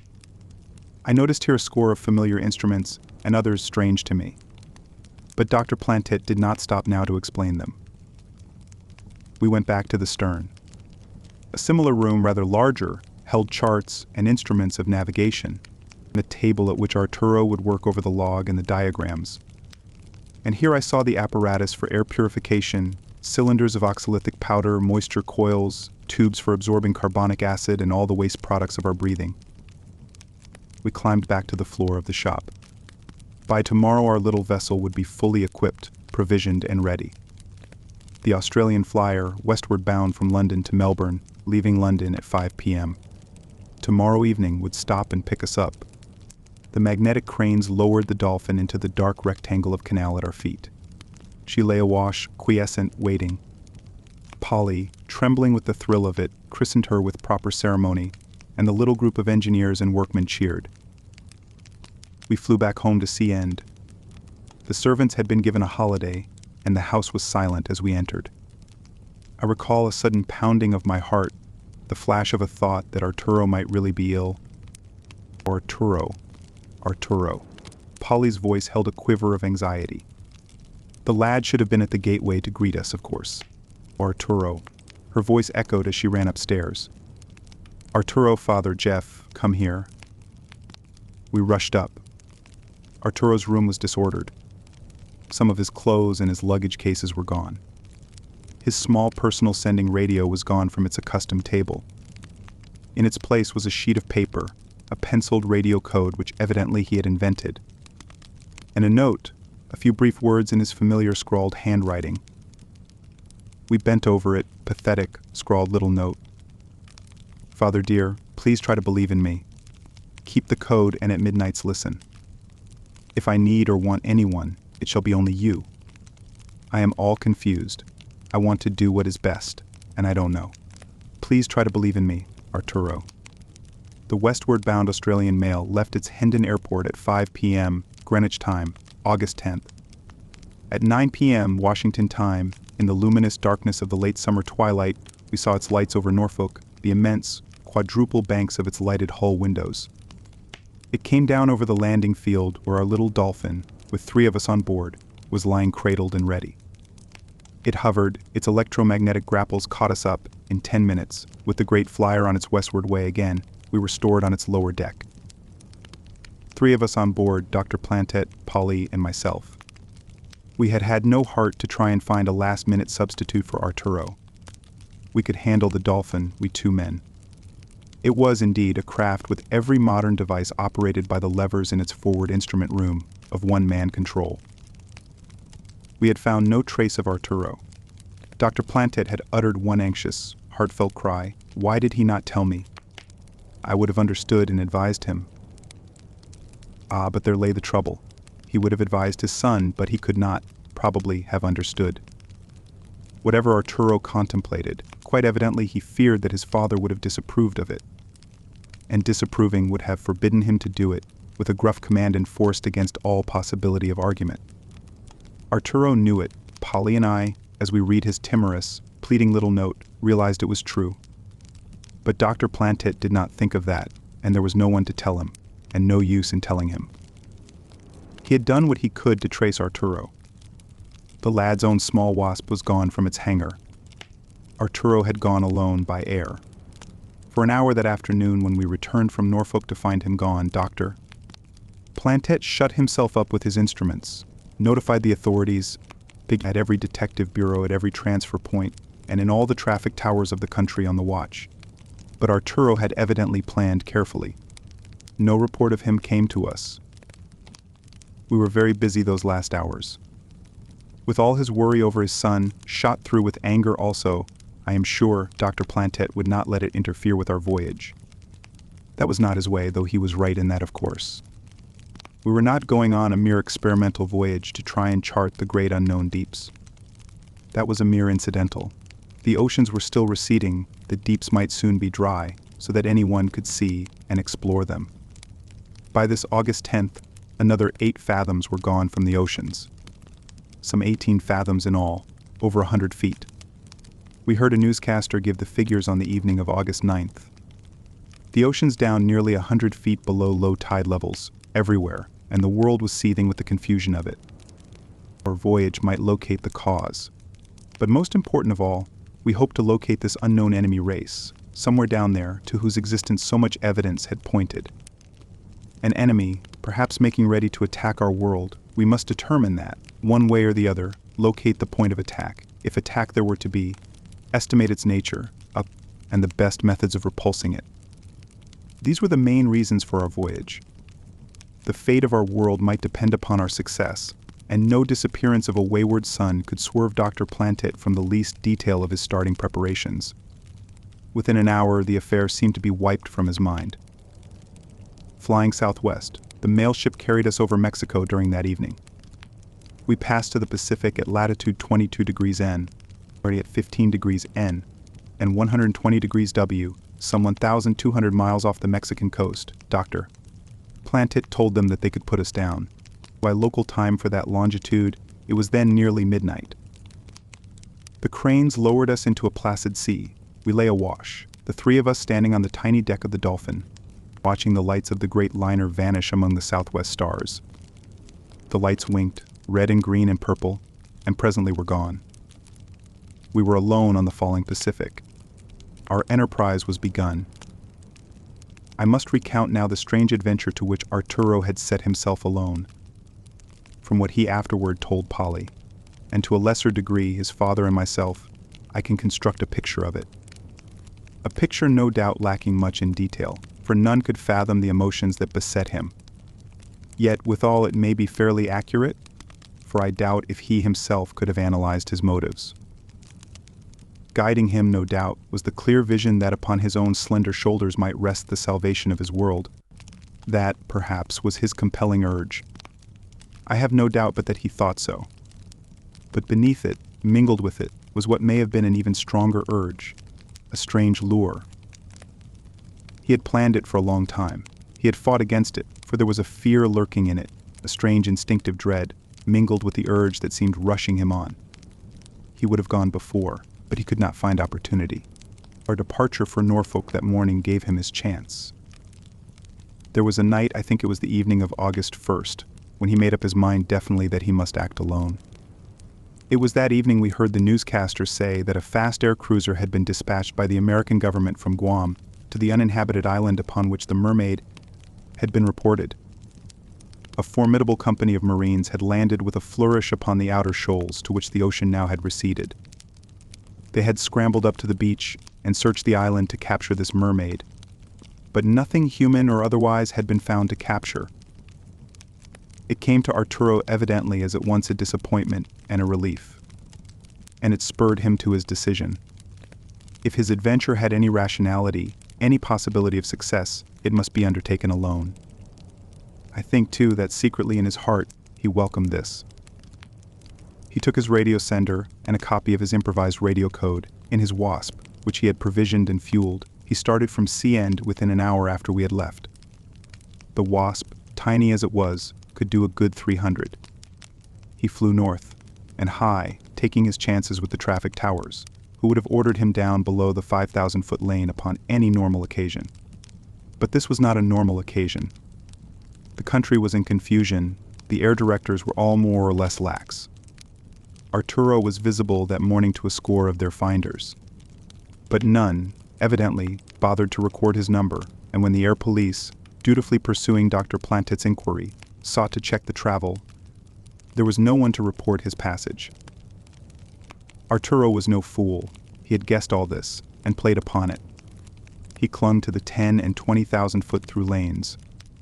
With his 300-mile speed, he swept north far into Quebec, turned west, passing over the Dominion, where he guessed they would be even more lax. He went west, crossed the middle of Vancouver Island. At Alberni, he took a necessary chance and refueled. He had played skillfully for his favorable wine drift and made good time. But by 10 o'clock that evening, he was over the Pacific. He headed now southwest. It was a calm, clear night. The 10,000-foot lane was deserted. He lashed his controls, set his warning bells, and went to sleep. The sun was rising when he awakened. The deserted sea beneath him was calm. No islands were in sight. The air was clear of craft. He seemed poised, motionless and alone between the two matched domes of sea and sky. He was young enough to be thoroughly refreshed and hungry. He had slept very nearly 9 hours. He ate a lavish breakfast. Then he took his position. He found himself in 32 degrees 20 minutes N and 155 degrees 6 minutes W. 4 hours of elapsed time afterward, he swept over Gardner Island of the Hawaiians. The sun was still well in the east. He was gaining an hour of comparative local time for every 15 degrees of longitude he traversed on his westward flight. He had feared that the Gardner Tower might challenge him, but they did not. It was a long day of flight, but his eager thoughts possessed him.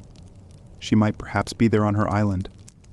He wondered if it were the same girl he and I had seen in the globe beneath the surface. We had seen that face in the ocean not very far from this same island, where the mermaid was reported. Had she been on her way up from the abyss then? Coming up, perhaps alone? For what reason? If she had still been upon the island, those Marines, landing there with such a vainglorious, belligerent gesture, undoubtedly would have frightened her. She would have hidden, plunging into the lagoon perhaps, to await their departure. She might still be there. And Arturo alone, he told himself that he would not frighten her. He found himself trembling. Ah, it would not be she who would be frightened, yet with every fiber of him he longed to encounter her. The setting sun before him found Arturo and his little wasp in the neighborhood of 9 degrees 30 minutes N, 157 degrees 25 minutes E. He had met a fresh, strong headwind for most of the day. And his engine, over this long, continuous flight, had been giving him some trouble. He had cut down his speed. But he was here, at sunset. It was that same evening of August 10th, during which our little dolphin was being carried westward by the Australian mail. In the late afternoon, Arturo had passed over the northern Marshalls, the tip of the Ratak chain. He had seen several of the through flyers during the day, passing to the sides far above him, but none had spoken him. Nereid's Island. He was already calling it that in his mind. He would call her Nereid. He had not wanted to reach here before the sunset anyway. In the golden path of the setting sun, he raised the island. At low speed, his motor was quite silent. He might have been a softly humming wasp, circling over the lonely little island, coming gently down, circling. It lay, a strangely augmented patch of land in the fallen ocean. All around it was a low, outside circular area of green-black and coral rocks, sloping steeply upward, strewn with shriveled, drying marine vegetation, at the bottom of which the sea was lapping. A sodden, upward rocky slope led to where, high up in the air, a fringe of white beach lay queerly dry. Above that, a crescent area of palms and vegetation. The inner lagoon was dry, an empty, sandy bowl perched up there in the air on a spreading rocky base. It seemed no earthly island, a small mountain top with a shallow crater in its center and a strange fringe of trees and meaningless beach. There was no sign of moving object. With his heart pounding, Arturo gazed down. There were many caverns and pools in the lower slopes from which the ocean had fallen. She could hide there very easily. And then he saw, or thought he saw, something unusual, the bulge of a metallic surface. It lay nearly submerged in a rift of rock far down the outer slope at the water's edge. The globe we had seen in the ocean that night? He fancied so. Lying in that position, it would have been well covered by water when the Marines were here. In the glowing, glorious twilight of that tropic night, Arturo landed in the basin of the empty lagoon, then rolled his wasp up the gentle slope of the inner beach. He sat there that evening, silently waiting. Over him spread the blazing southern stars strewn on purple velvet. The arching palm fronds whispered about him as the night breeze stirred them. Ahead, down the slope of beach and lower slope of rocks, the sea lay quietly breathing. A quarter moon was following the vanished sun. It dropped a bright silver path on the water. It glorified the beach. It laid upon the brooding little island an amorous spell. Arturo sat, edged with silver. Would she see him? Would she be too frightened? Was she perhaps not here at all? The moon fell lower. He went, with sudden thought, back to his plane. He sat again under the palm, and the low voice of his violin throbbed into the somnolent night. He wondered if she would be as frightened, as emotion-swept as himself. I think as he sat there softly playing, that the world of 1990 was far away from Arturo. I think his mind must have been flung back, past all the counted centuries to those fabulous, magic times when the sea had no history, but only legend. One of the sailors of Ulysses, with his ears stuffed with wax against temptation, but being more courageous, or perhaps weaker than his fellows, might have slipped ashore, and waited thus, with the wax cast away, singing perhaps a soft song of his own to tell that he had yielded. Arturo must have trembled, as the song of his violin was trembling. Was this a daughter of Amphitrite, mockingly cast in the fashion of a woman? Or was it a human girl? And then he saw her, partly behind him, among the long, slanting shadows of the palms. A dark figure edged in a silver patch. It stood motionless, then it moved toward him a trifle, and stood again. Arturo laid his violin and bow beside him on the sand and very quietly got to his feet. He could see her better now, only a few yards away. A small, slim figure of a girl, white-limbed, but flushed like moonlit coral. A brief, dangling robe, which might have been green, smooth, lustrous green, as though a fabric of softly woven metal, painted green by the sea. He stood tense, unmoving. The moonlight was on him, his slight, boyish figure of long, slim black trousers and white ruffled shirt, his black tousled hair thick in waves over his pale forehead. He stood trembling. She moved again toward him. The moonlight struck her face. Ah, this must be a human girl. He saw her features, a face of strange, soft beauty, wide eyes, parted coral lips, a face, timorous, gentle, eagerly wondering. And framing her face, lying in waves upon her coral shoulders, a tangled mass of tawny hair. No fabulous siren this, a strange but very human girl, and yet, for all that, a siren. Arturo spoke, tremblingly, very gently. Nereid, can you hear me? Can you understand? She stood frozen, but her lips parted with a smile. He said, Nereid. He moved slowly toward her. The Dolphin lay, that midnight of August 10th to 11th, awash on the surface of the Pacific some 1,200 miles southwest of the Mexican coast. I had thought that for the time Arturo was far from Dr. Plantet's mind. But not so. He made no move to start our voyage until for half an hour at least he had listened to the air. It was seething with world activity, the silent echoes of our busy, modern life. But the sub-split wavelength which Arturo's code specified was dead. Dr. Plantet turned at last away. Nothing there. He spoke in matter-of-fact tone, but I could guess at the emotion it was hiding. Nothing there, well, we must remember to try again tomorrow night. There was in his manner what seemed to forbid discussion of Arturo. Indeed, we had much of our own concerns to busy us. We were to head, Dr. Plantet had planned, directly for the Micronesian islands. Most of the tangible evidence bearing upon the existence of a human menace had seemed to come from that locality. The Malaysia had been lost in there, and several others of the surface freighters, and the submersible of my own line. Again, it was there that Arturo and I had seen the face in the sea, and the mermaid had been seen there. I think, said Dr. Plantet, that if we are to locate this hidden enemy at all, it will be upon some of the rises in subsea Micronesia. There was another factor that made him think so. For weeks he had been assembling world data showing a disturbance of the ocean currents. With oceans receding, the water was seeping away somewhere. That the normal ocean currents were changing was unquestioned. The evidence was inconclusive, but there seemed to be an unmistakable drift toward the mid-Pacific.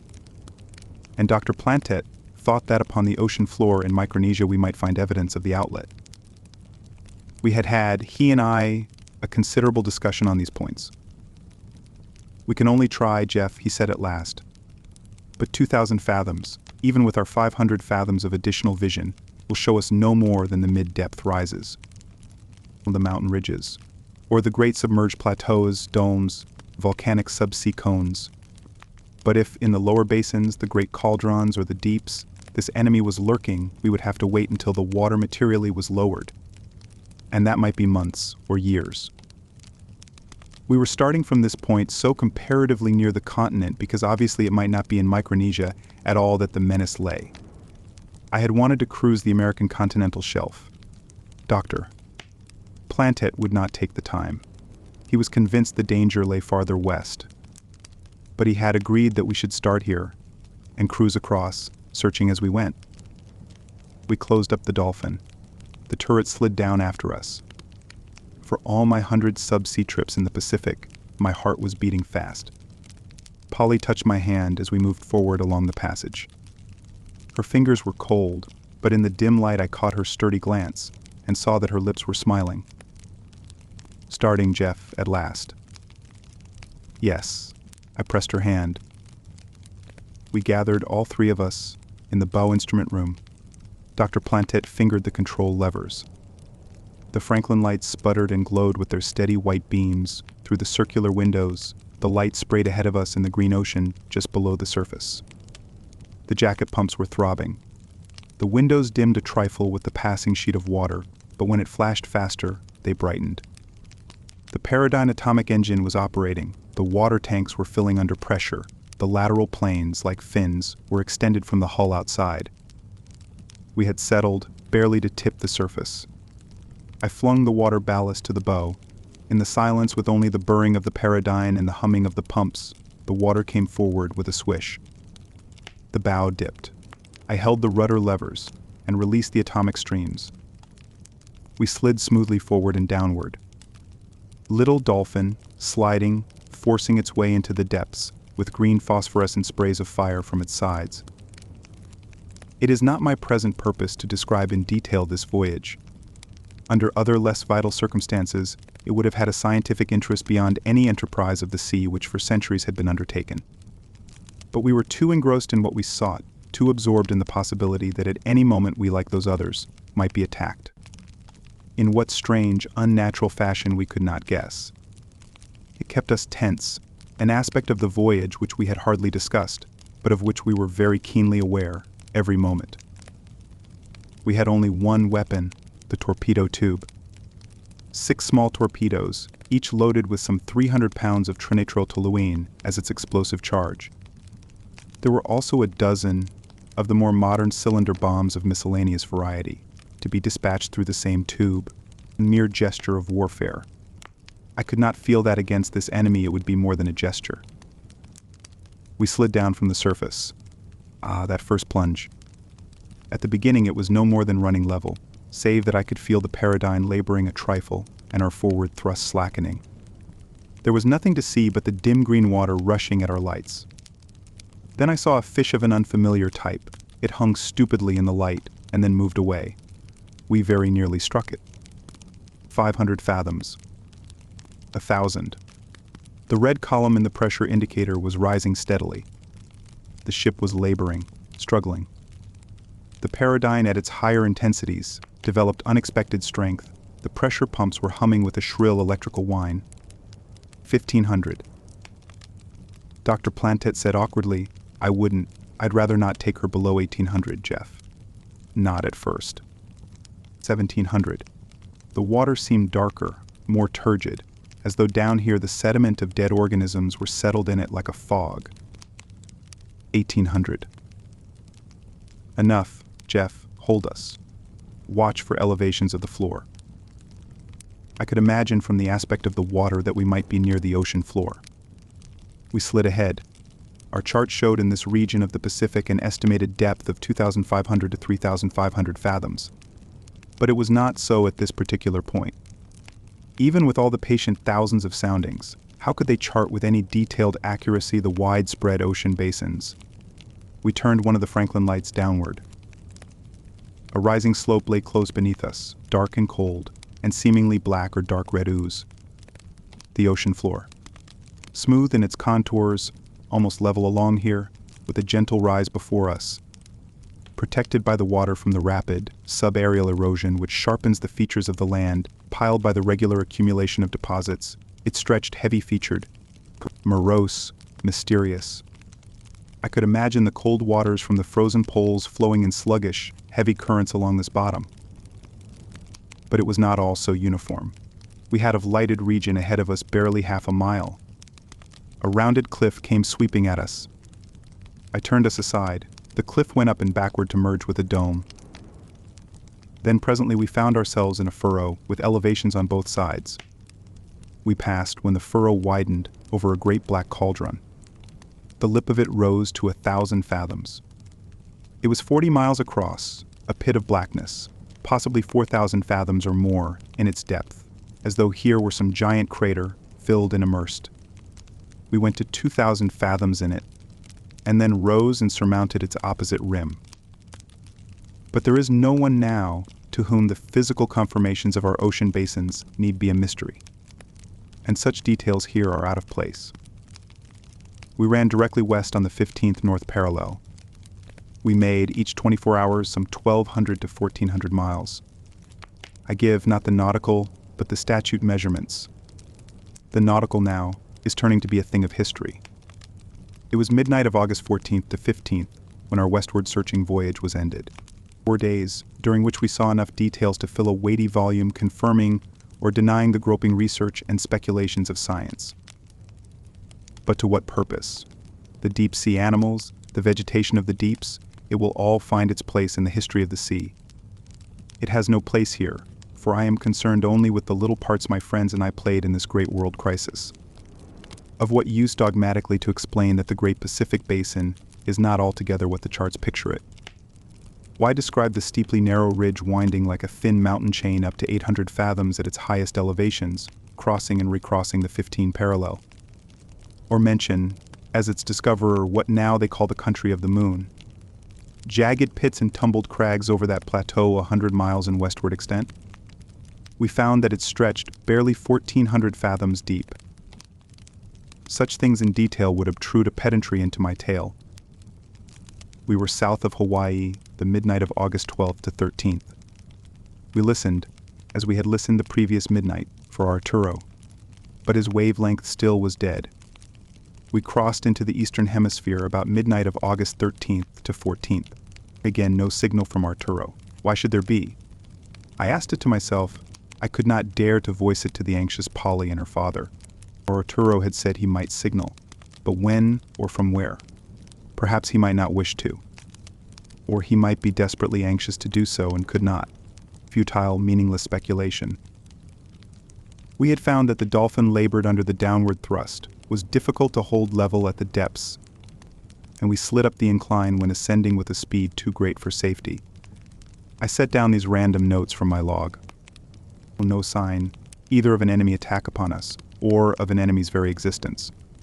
No indication of a rift in the ocean floor. We sometimes wondered if either one existed. Yet that too was a futile question. We had followed a narrow line like a thread across this small section of the ocean. More than 4/5 of the time, with the depth too great for us to see anything, we had shot up to the surface and run at a few fathoms of depth for the greater safety.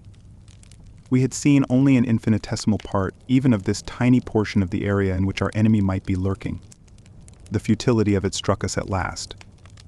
It occurred to Dr. Plantet that the submarine slopes of the Great Rise crowned by the societies in Tahiti might be worth investigating, or the upper reaches of the Japan Trench, or, in fact, any of the continental shelves. I did not remind him that this latter had been my original idea. We were running north of the Marshalls at noon of August 14th. At midnight, that night again we listened for Arturo, and this time his signal came. His call, given in the code, repeated at intervals. We answered it, on our own wavelength, which Dr. Plantet was sure the lad knew, if only he would remember.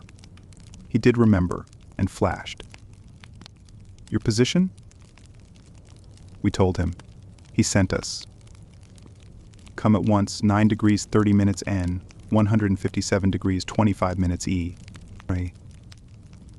His wavelength went dead. To all our frantic questions it held only silence. I can picture Arturo, there with Nereid for those 4 days upon their lonely, lovely little island. But of necessity it must be a fragmentary picture with much that I can only guess, and built, too, somewhat from my own impressions of the girl, as afterward I saw her for myself, and as Polly saw her, and tried to talk with her. The whole translated by my own poor fancy into a picture of what Arturo's emotions for her must have been. She could, even at first, understand his words a trifle. A British sailor had been drawn under alive, and had lived long enough to teach her and others some of his language. She learned it with an unnatural facility.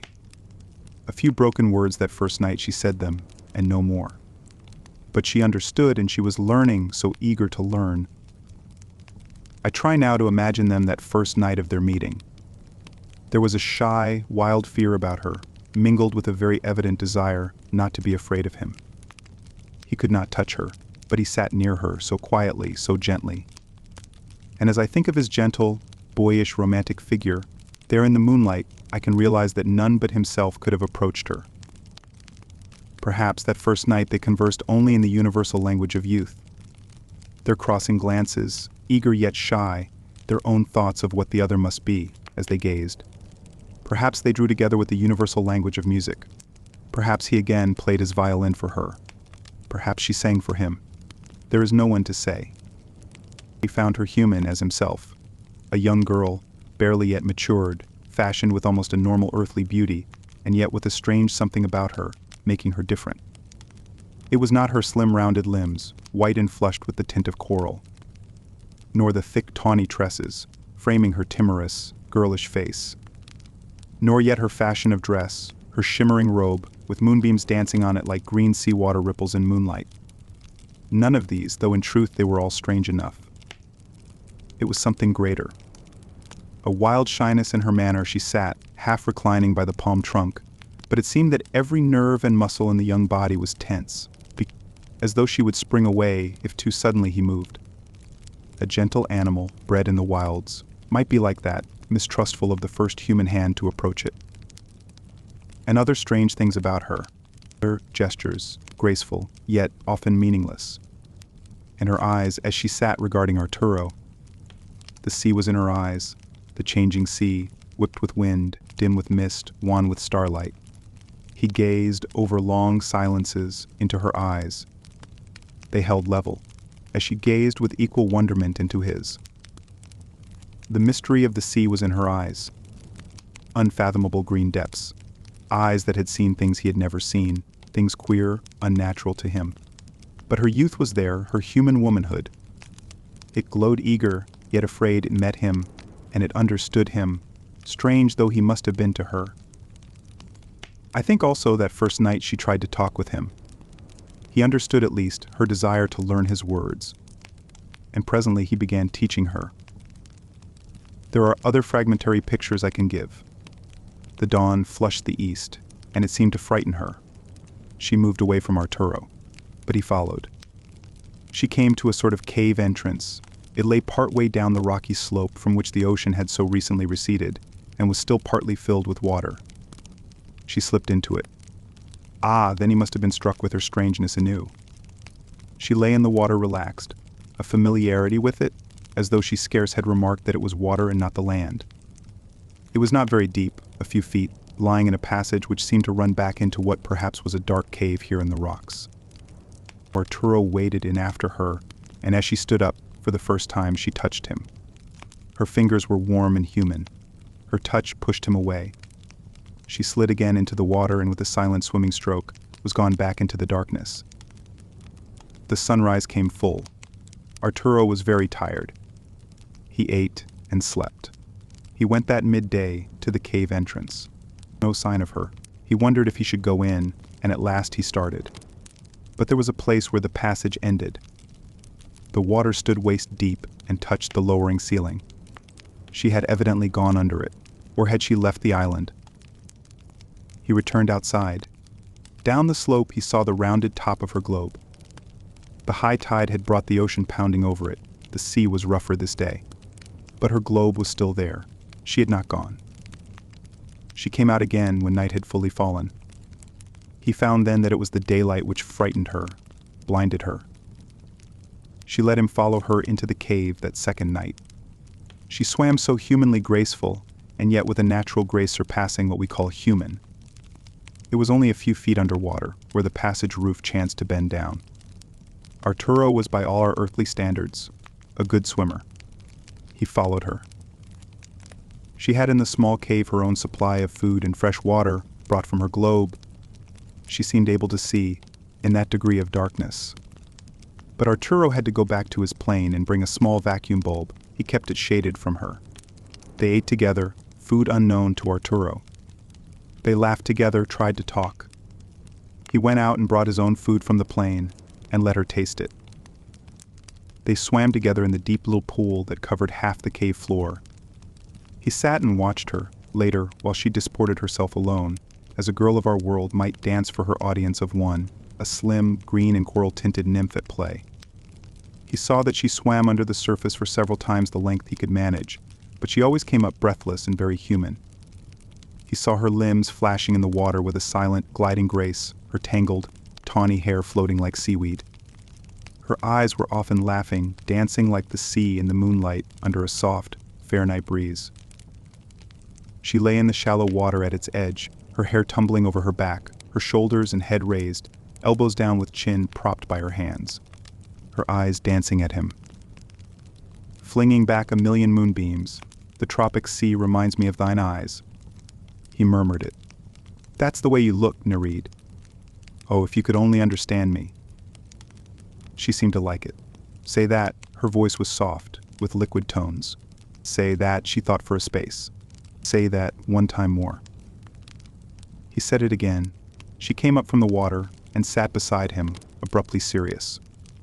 The water dripped from her green robe, her tawny hair dripped with it. She was abruptly serious. She understood far more than he realized. She could talk, with long spaces of thought between the words. He stared into her eyes now when they were neither laughing nor timorous, and saw there an intelligence as great as his own. Different, with all its knowledge different, and yet very much the same. He caught through those sea-green windows a glimpse of the girl herself. Purposeful, anxious, apprehensive, not for herself, or himself, or him saying of their own concerns, but something greater. And that evening or the next, or both, she began giving him fragments of strange and startling things. He had been in his mind following the probable course of our dolphin. He knew our plans. He could estimate that at midnight of August 14th, we would very likely be at our closest point to him. And it was that night that he got out his sending instrument. With Nereid sitting beside him, he connected it. He saw anew the real girl which was Nereid.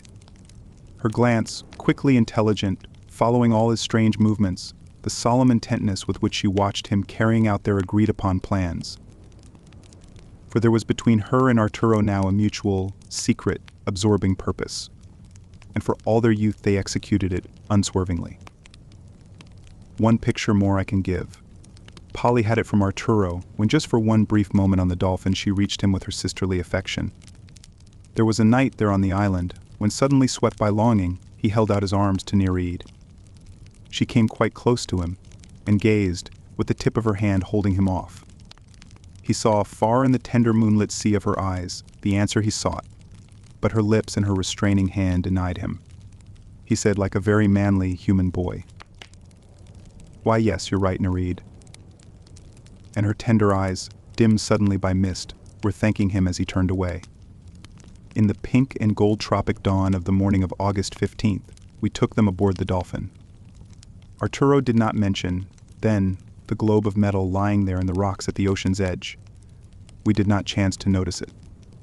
We left Arturo's plane, he said, with a quiet force which had come to him, that even if we could have taken it, we had no use for it. They came out from the rocky slope, swimming to us as we lay nearby. I saw the girl, like a nymph, swimming. She was nearly always underwater.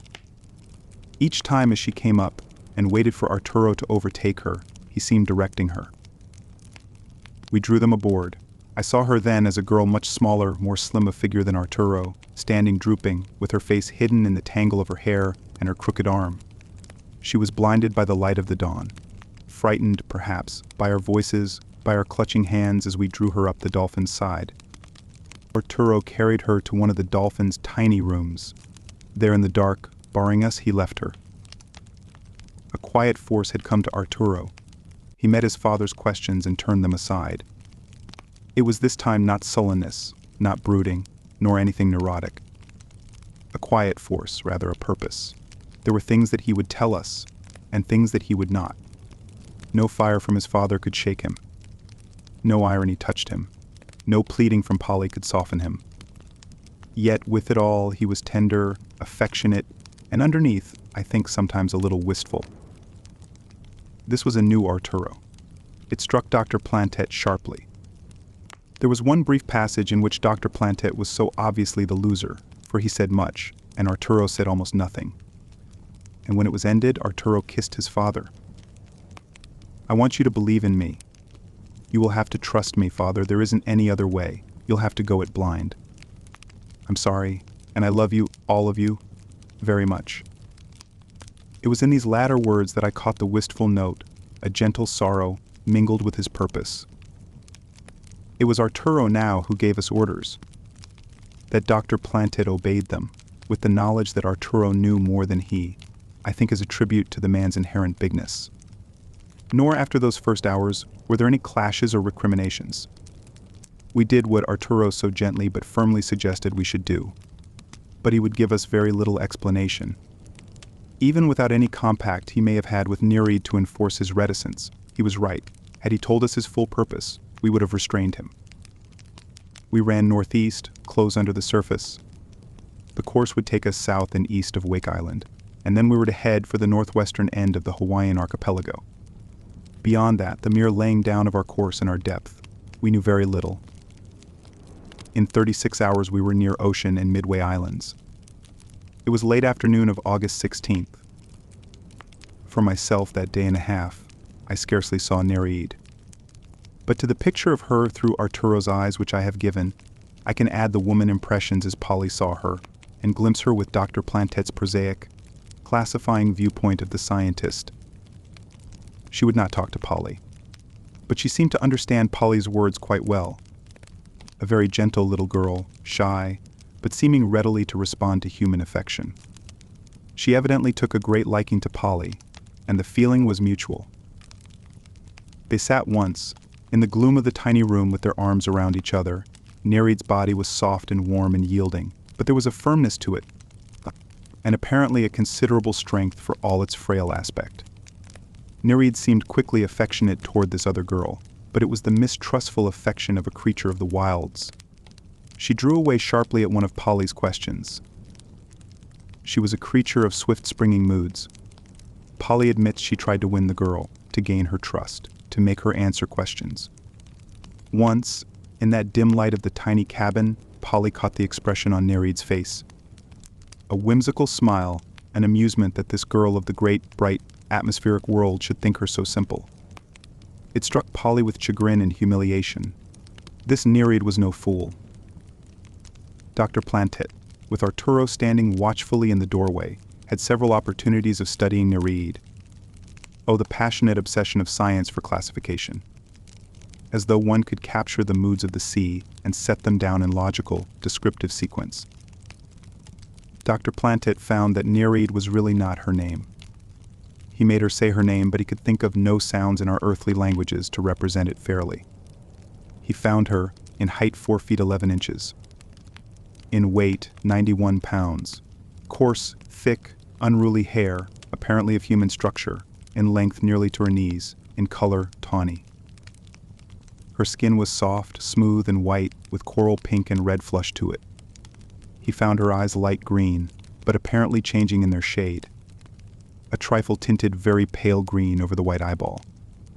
The tiny capillaries on the eyeball were pale coral pink rather than red.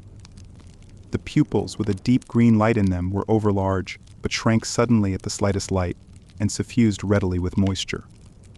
Her eyelids were thin as a delicate coral veil, with curving lashes, long and thick and tawny. He found her apparently intelligent, shy and gentle, and of human stock, but different from ourselves in a score of details which he set down. A slightly rounder skull shape, broader hips and higher breasts, fingers and toes slimmer and longer. The skin connecting the fingers and toes crossed nearly at the middle joint, suggesting a closer heritage to a time when a membrane might have been there, making the members webbed. He found her chest high and deep, with a proportionally greater lung capacity than ours. Her breath, he surmised, could without undue discomfort be held for at least 5 minutes while underwater. A human specimen of wholly different stock from any of our known earthly races.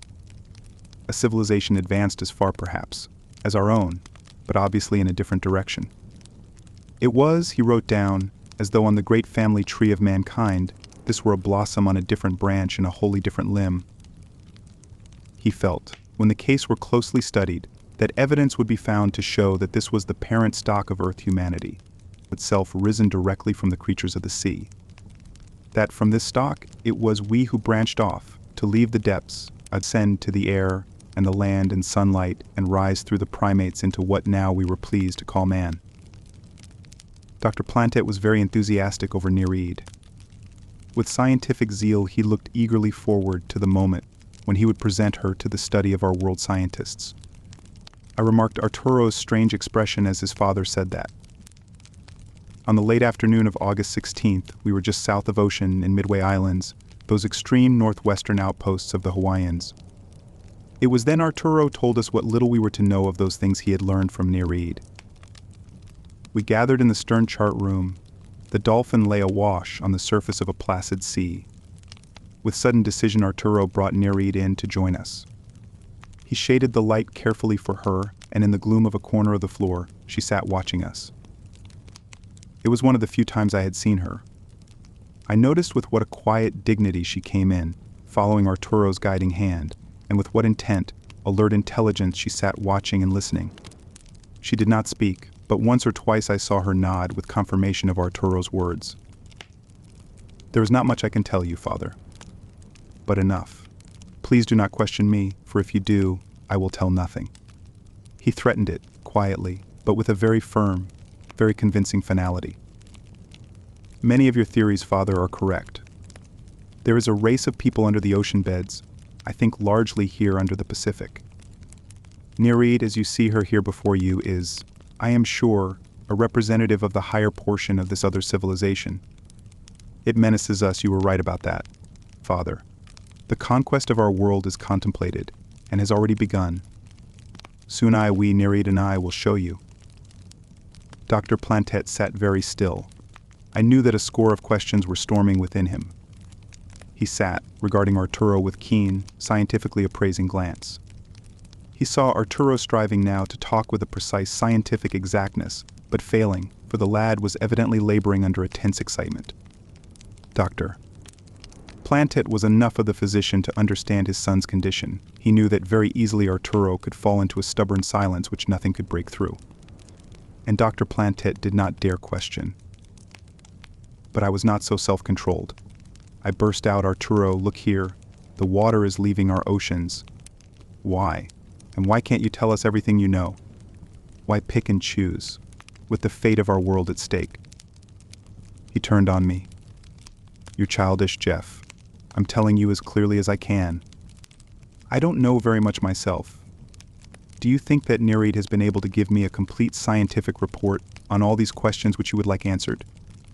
Our world is doubtless at stake, as you say. This enemy is ruthless, inhuman by all our standards of humanity. Oh, do not judge the enemy you will have to confront by what you see of gentle Nereid. Yes, the oceans will probably empty of water. The Geons have contrived it.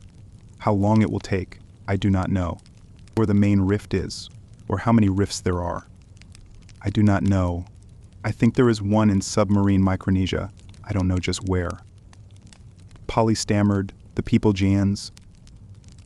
Yes, Polly, you can call them that, this enemy. The word Nereid gives me sounds about like that. I don't know what weapons they have. Nereid doesn't know. She is neither a warrior nor a scientist, just a girl. If I knew the weapons with which they will attack, I'd describe them quickly enough. He spoke with a rising vehemence. Our world will have to defend itself, Father. You were right in your fears. The main attacks may not come until after the ocean beds are dry. It will be a land fight then, in these new strange lands that we have never seen. Or there may be an attack very shortly. The Geons, an army of them, are coming up, moving up an equipment of weapons. It may be merely an experiment preparatory to the main warfare. Nereid has heard it may be. I certainly hope so. He paused, then suddenly added, they are moving upon the Hawaiian group, not far from here, down near Maui. We're going to show you. The Hawaiian group of mountaintops were built long ages ago, along a crack on the ocean floor by a string of volcanoes, summer peaks, up 7 miles straight up from the surrounding depths. An island-bearing rise some 1,700 miles long, quite narrow, extends from Hawaii in the southeast to Ocean Island at the northwest tip.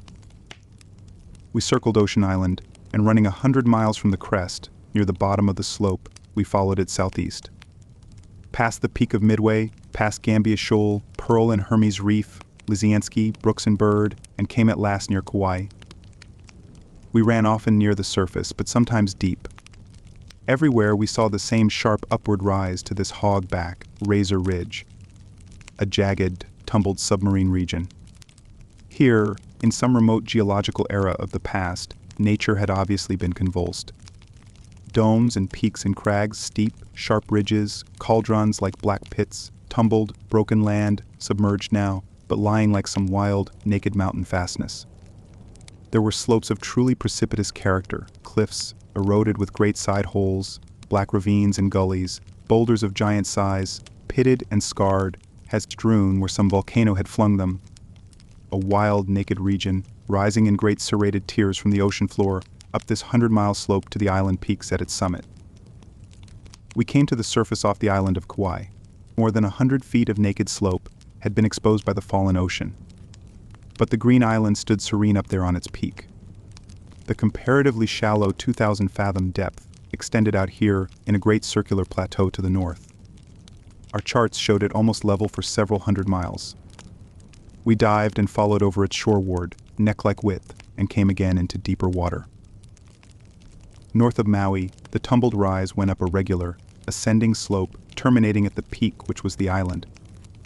We lay at 21 degrees 33 minutes 10 seconds N, 156 degrees 8 minutes W in 2,000 fathoms. The slope was another 1,000 beneath us, but we could see its higher crags down there, and as we moved slowly south toward Maui, holding the 2,000 depth, the crags came up to meet us. We went cautiously, with only one light preceding us, winding now, down in the ravines and furrows of the steady upward grade. Silent, mysterious passages. Sometimes they seemed about to close over us, or opened into valleys, with cliff walls and jagged rims. Darkly, sinister depths. Our half-dimmed light showed us very little. Like a silent, cautious monster, surprising this other marine life which sometimes we saw fleeing before us, we slowly felt our way along. We came to a sharp, winding gully, barely 100 feet wide with sides twice as high. Its jagged, uneven floor wound upward. Once, perhaps, lava had come down here, but now its side walls were eroded with many cave-like openings larger than the dolphin. Still more slowly, with our little light struggling ahead of us, we followed the gully. We were all in the forward instrument room. I was at the controls with the others around me. Nereid and Arturo stood together at my elbow with the port-forward bullseye before us. Occasionally he would whisper to her. With the tenseness of it, we all spoke instinctively in undertones. We were in no more than 330 fathoms now, the dolphin handled steadily. Some 2,000 feet over us was the surface of the sea. The gully was narrowing, rising steeply ahead to what seemed a crest. Nereid whispered something. Arturo said suddenly, "Turn off the light, Jeff." I cut off the Franklin. Through the bullseye a grim, sullen darkness leaped to enfold us. But in a moment what Nereid had seen, we began to see. A dim, pale green effulgence far ahead, a glow, a radiance. It seemed very distant, as though the source of it might be down behind this gully crest, a radiance in the upper water which was our sky. I heard Dr. Plantet's sharp intake of breath, and Arturo's murmur. "Keep our light off, Jeff. Can you see to get us up there? Stop at the crest." We crept on up, holding close to the gully floor. The green radiance faintly painted the gully walls. At the crest we paused. There lay before us a sharp declivity, a drop of perhaps 500 feet to a broad oval cauldron. It must have been 10 miles or more in width. Beyond it, in a great steep rise, the main slope ascended toward Maui. The whole scene was painted dimly green with a diffused effulgence of light. We stared, all of us, for a moment, unbreathing. Mysterious, awesome, uncanny. A crest to the left with a dangling forest of marine vegetation, gently swaying. Occasional dark blobs of prowling marine life. All dark and dimly turgid. A scene with a quality almost infernal. I could not grasp much of it at first. But it grew upon me. I think we may have been there an hour staring. It grew upon me like formless shadows slowly taking form in a pregnant darkness. The green light suffused everything. But down in the cauldron it was concentrated into many small points. Moving dots, blobs of light, and near the center a large luminous area which presently seemed almost bright. Moving dots of light. Things moving, carrying with them the lights. Things that presently seemed cubes and oblongs of metal. I fancied they may have been, some of them 100 or 200 feet in length, moving metal containers. With human occupants. My reason told me so. They showed no details, only as distant blobs. But my fancy supplied details. I could imagine them being dragged very slowly up the slope toward Maui with giant chains. Or perhaps they went as our old-fashioned tractors used to move, with caterpillar tread. One moved and stopped, and I did not see it move again. Then another, a little distance gained for each. And the movement was always upward, toward Maui's green mountaintop, toward that bright ethereal other world of land and sky. It grew upon me, this scene so darkly, silently infernal, the slow patience of it. But there was other swifter movement. Smaller, individual, metallic vehicles moved more swiftly about as though commanding. Some darted like tiny subsea vessels, carrying lights. Others moved on the bottom. There were unlighted shapes that seemed not much larger than a human figure, moving among the rocks on the cauldron floor. The broad, circular, nearly bright area seemed to have a great transparent dome over it, like an amphitheater suffused with illumination. I think the water was excluded from under it. The encampment of this attacking army. It was distant from us, with image tiny to our sight. Human figures in there, moving about. Tiny dots of green light strung above them. Shapes of things that might have been houses, tiers of them, terrace-like sections of a pyramid. An encampment, crowded with apparatus perhaps. I even fancied I could see some of it, which the figures were assembling. Dr. Plantet was fumbling with our telescope. He turned on its tiny penetrating ray of light, but Arturo leaped at him. "Don't, Father." I reached and snapped off the light, but it had betrayed us. We did not know it then. For another interval we gazed down from this height, where it seemed that in darkness the dolphin lay secure on the crest of the gully mouth. But our light had betrayed us. I was first aware that though, with the paradyne cut off, we had been poised motionless, we were not motionless. The gully had passed behind us. Slowly, silently, as though drifting, we were moving out over the cauldron. The declivity with its sudden drop was now behind us. We were in open water, 500 feet above the cauldron floor. I clutched at the paradyne control to start it. I think I must have stammered some startled, horrified words. There was no time to say or do anything. A light, it may have been a form of light, or something more tangible perhaps, shot suddenly upward at us. A narrow green beam with red fire woven through it, a darting thing like a dim narrow beam of light. It caught us, more tangible than light, for I could feel it strike us, grip us. As though caught in the magnetic grapples of a crane, I could feel the solid grip of it, holding the dolphin, partly turning us over. And drawing us, sucking us, There are no words to describe it, pulling us downward. There was an instant of horrified confusion. The shock had thrown all of us against the instrument room wall. I heard Dr. Plantet shout something. I must have been able to start the Paradyne. It was burring. The pressure pumps fortunately continued to work. I could hear their whine. The dolphin was shuddering, shaken, stricken. And being pulled down, a great fish held struggling but helpless in the luminous tentacle of a monster. Polly was clutching me. I caught a vision of Arturo holding Nereid, his encircling arms trying to protect her. I did not see Dr. Plantet. I flung the Paradyne to all its power. I could feel it futilely surge against this thing holding us. I was thrown again. Through the bullseye, a slanted scene of movement was coming up at us as we went down. And then there was a flash down there, a flash of blinding white, brief and silent. I know now that Dr. Plantet had been able to get to the torpedo tube, had taken swiftly what came to hand and launched it. A mere light bomb, of the sort recently developed for subsea photography. It may have been harmless or not to this strange enemy. Perhaps it blinded whatever eyes were guiding this grappling thing. And for an instant, the clutching hold upon us loosened. The dolphin righted, and as I turned on the ejecting pumps, we started upward, gathering speed. The Paradyne took hold and added its power. I turned our bow straight up. The grappling light sprang upward, past us. It missed us, came back and missed again. Its source was very mobile. It seemed rising after us. It swept off to one side and the beam lipped again, and again did not strike. We shot up the 2,000 feet to the surface with the speed almost of a diving plane. I leveled us off and we raced at a fathom's depth. The attacking light had vanished.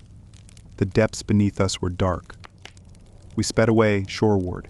Presently we lay awash on a starlit glassy sea, with Maui's green-brown heights staring down at us, and the blessed stars in a canopy above. Dr. Plantet would have landed at once upon Maui and warned them, but Arturo dissuaded him. "It is not necessary, Father. That has been going on down there for weeks. There is no hurry that way." Besides, he checked himself suddenly. "What?" his father demanded. "Arturo, if there is anything more." But Arturo remained silent. He had conveyed the impression of having other vital knowledge. I think now, looking back upon it, that he did it knowingly, cleverly bending his father to his further purpose. "What?" demanded Dr. Plantet again. "Father, won't you trust me? I brought you here and showed you what I could." I said, "Arturo, look here, you're not telling us that you want us to keep this thing secret? That would be dastardly." He turned those solemn dark eyes upon me. He was only 18, this lad, but at that moment he seemed older than I. "No, Jeff, of course not. When we get back, Father can discuss it fully with the authorities. If you like, Father, you might try now to call Washington. Tell them briefly that with your own eyes you have confirmed your theories. Your worst fears. Tell them that there may be warfare such as this world has never imagined. But I hardly think I would specifically name this threat against Maui. It might cause, if news of it leaked out, a panic in the Hawaiians, and from its remoteness to Europe it might make those people over there less earnest in preparing. No good in that, and besides." He paused, and then as though having decided to finish, he added, "Besides, we are not, Nereid and I, altogether sure that the main threat is against Maui. There may be other localities." "But what do you want us to do?" asked Dr. Plantet. He told us then with a simple directness. "Run the Dolphin to 10 degrees 1 minute 5 seconds N, 158 degrees 4 minutes 18 seconds E." I looked it up on the chart. Open sea. A point in Micronesia, not far from the island where Arturo had found Nereid, some 50 miles to the northeast of it. We had to go there, lie on the surface for a night, and wait. Arturo, for all his quiet force, turned to sudden pleading. "Oh, Father dear, won't you trust me? Please believe Nereid and I are thinking only to do what is best."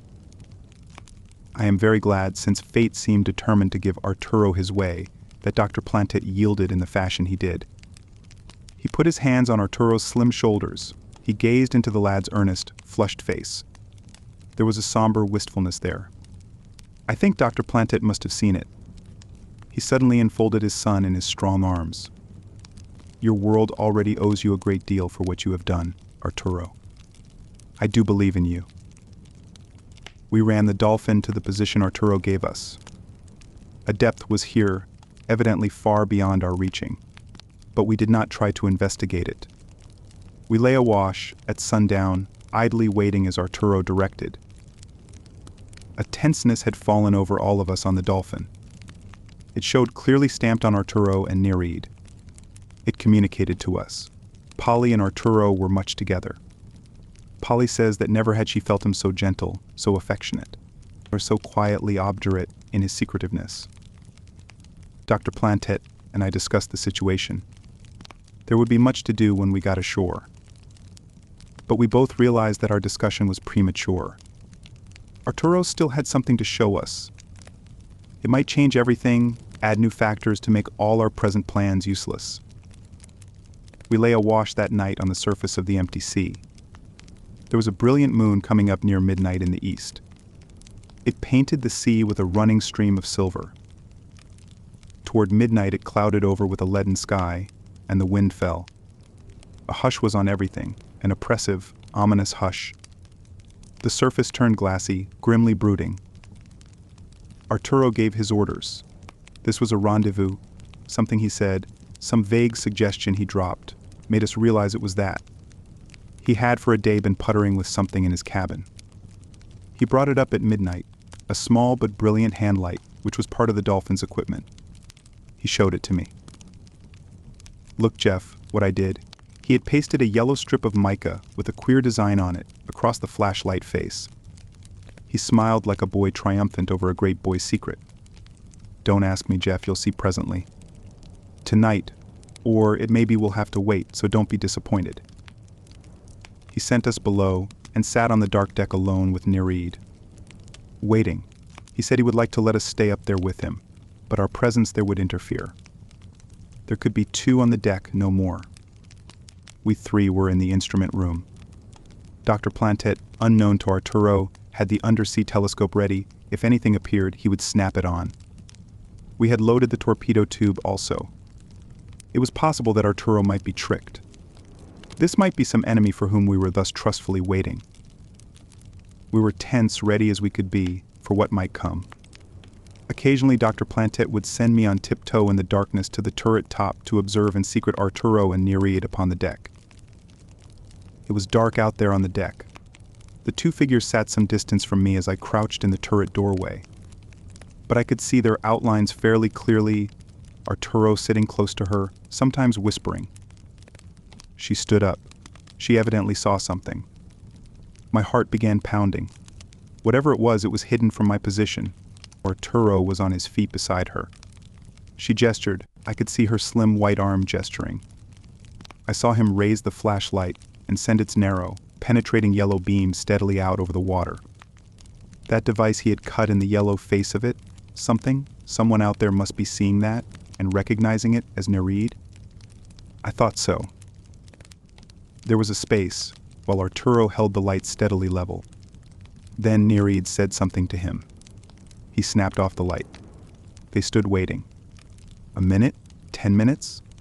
I do not know. I heard nothing, saw nothing save those 2 motionless, tense figures standing there by the dolphin's low rail. Boy and girl, so slim, so frail, so youthful, both of them. They stood, so close together that her long wild tresses seemed almost enfolding him.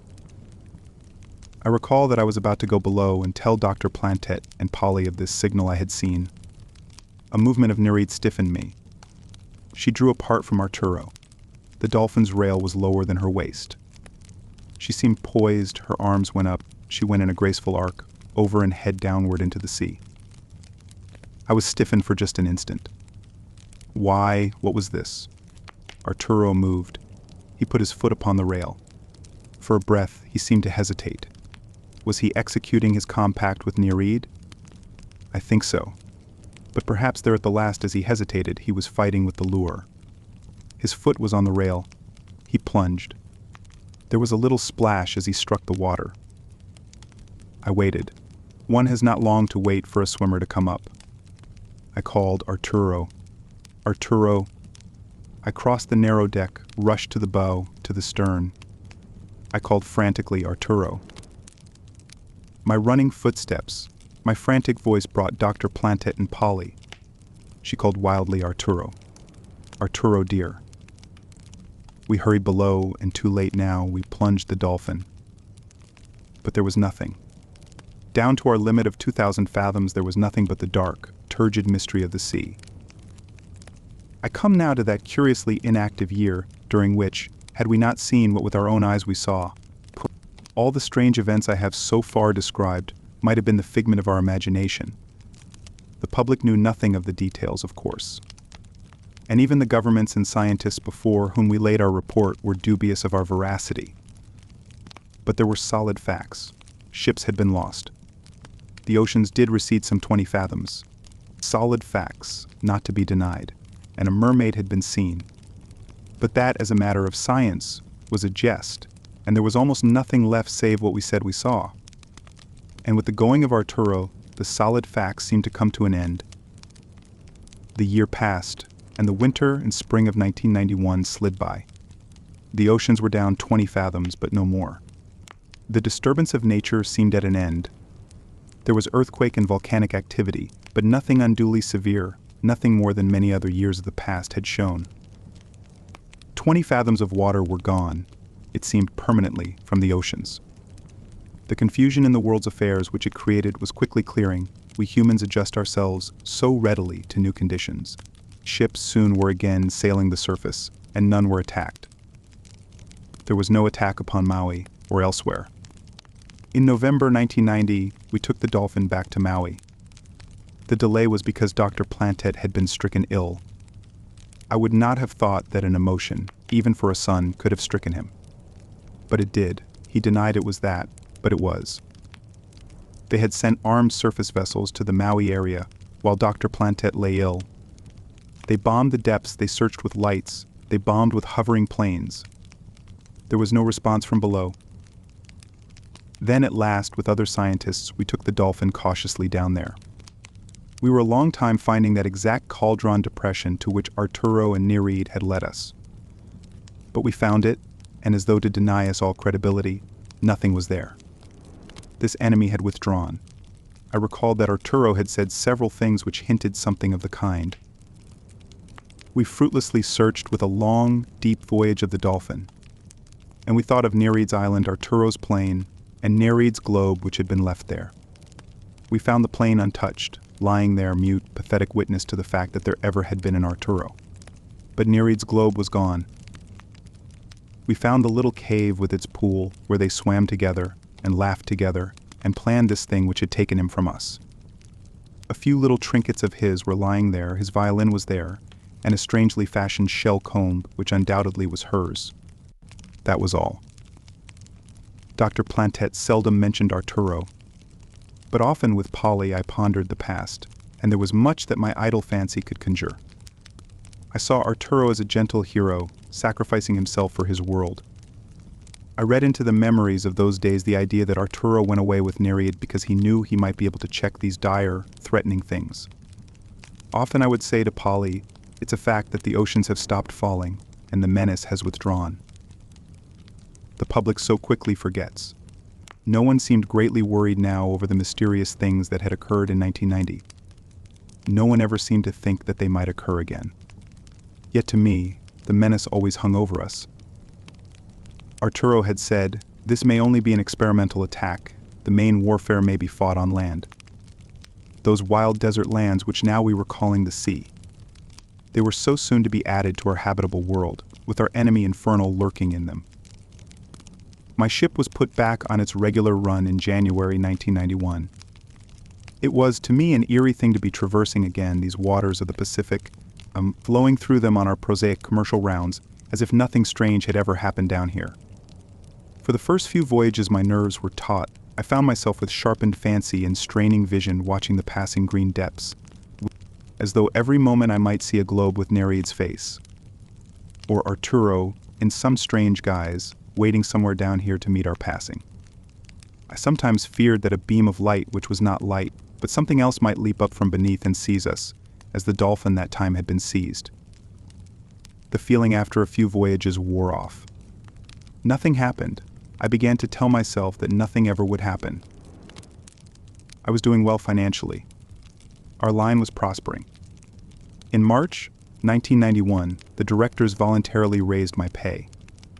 I began to think then of Polly as my wife.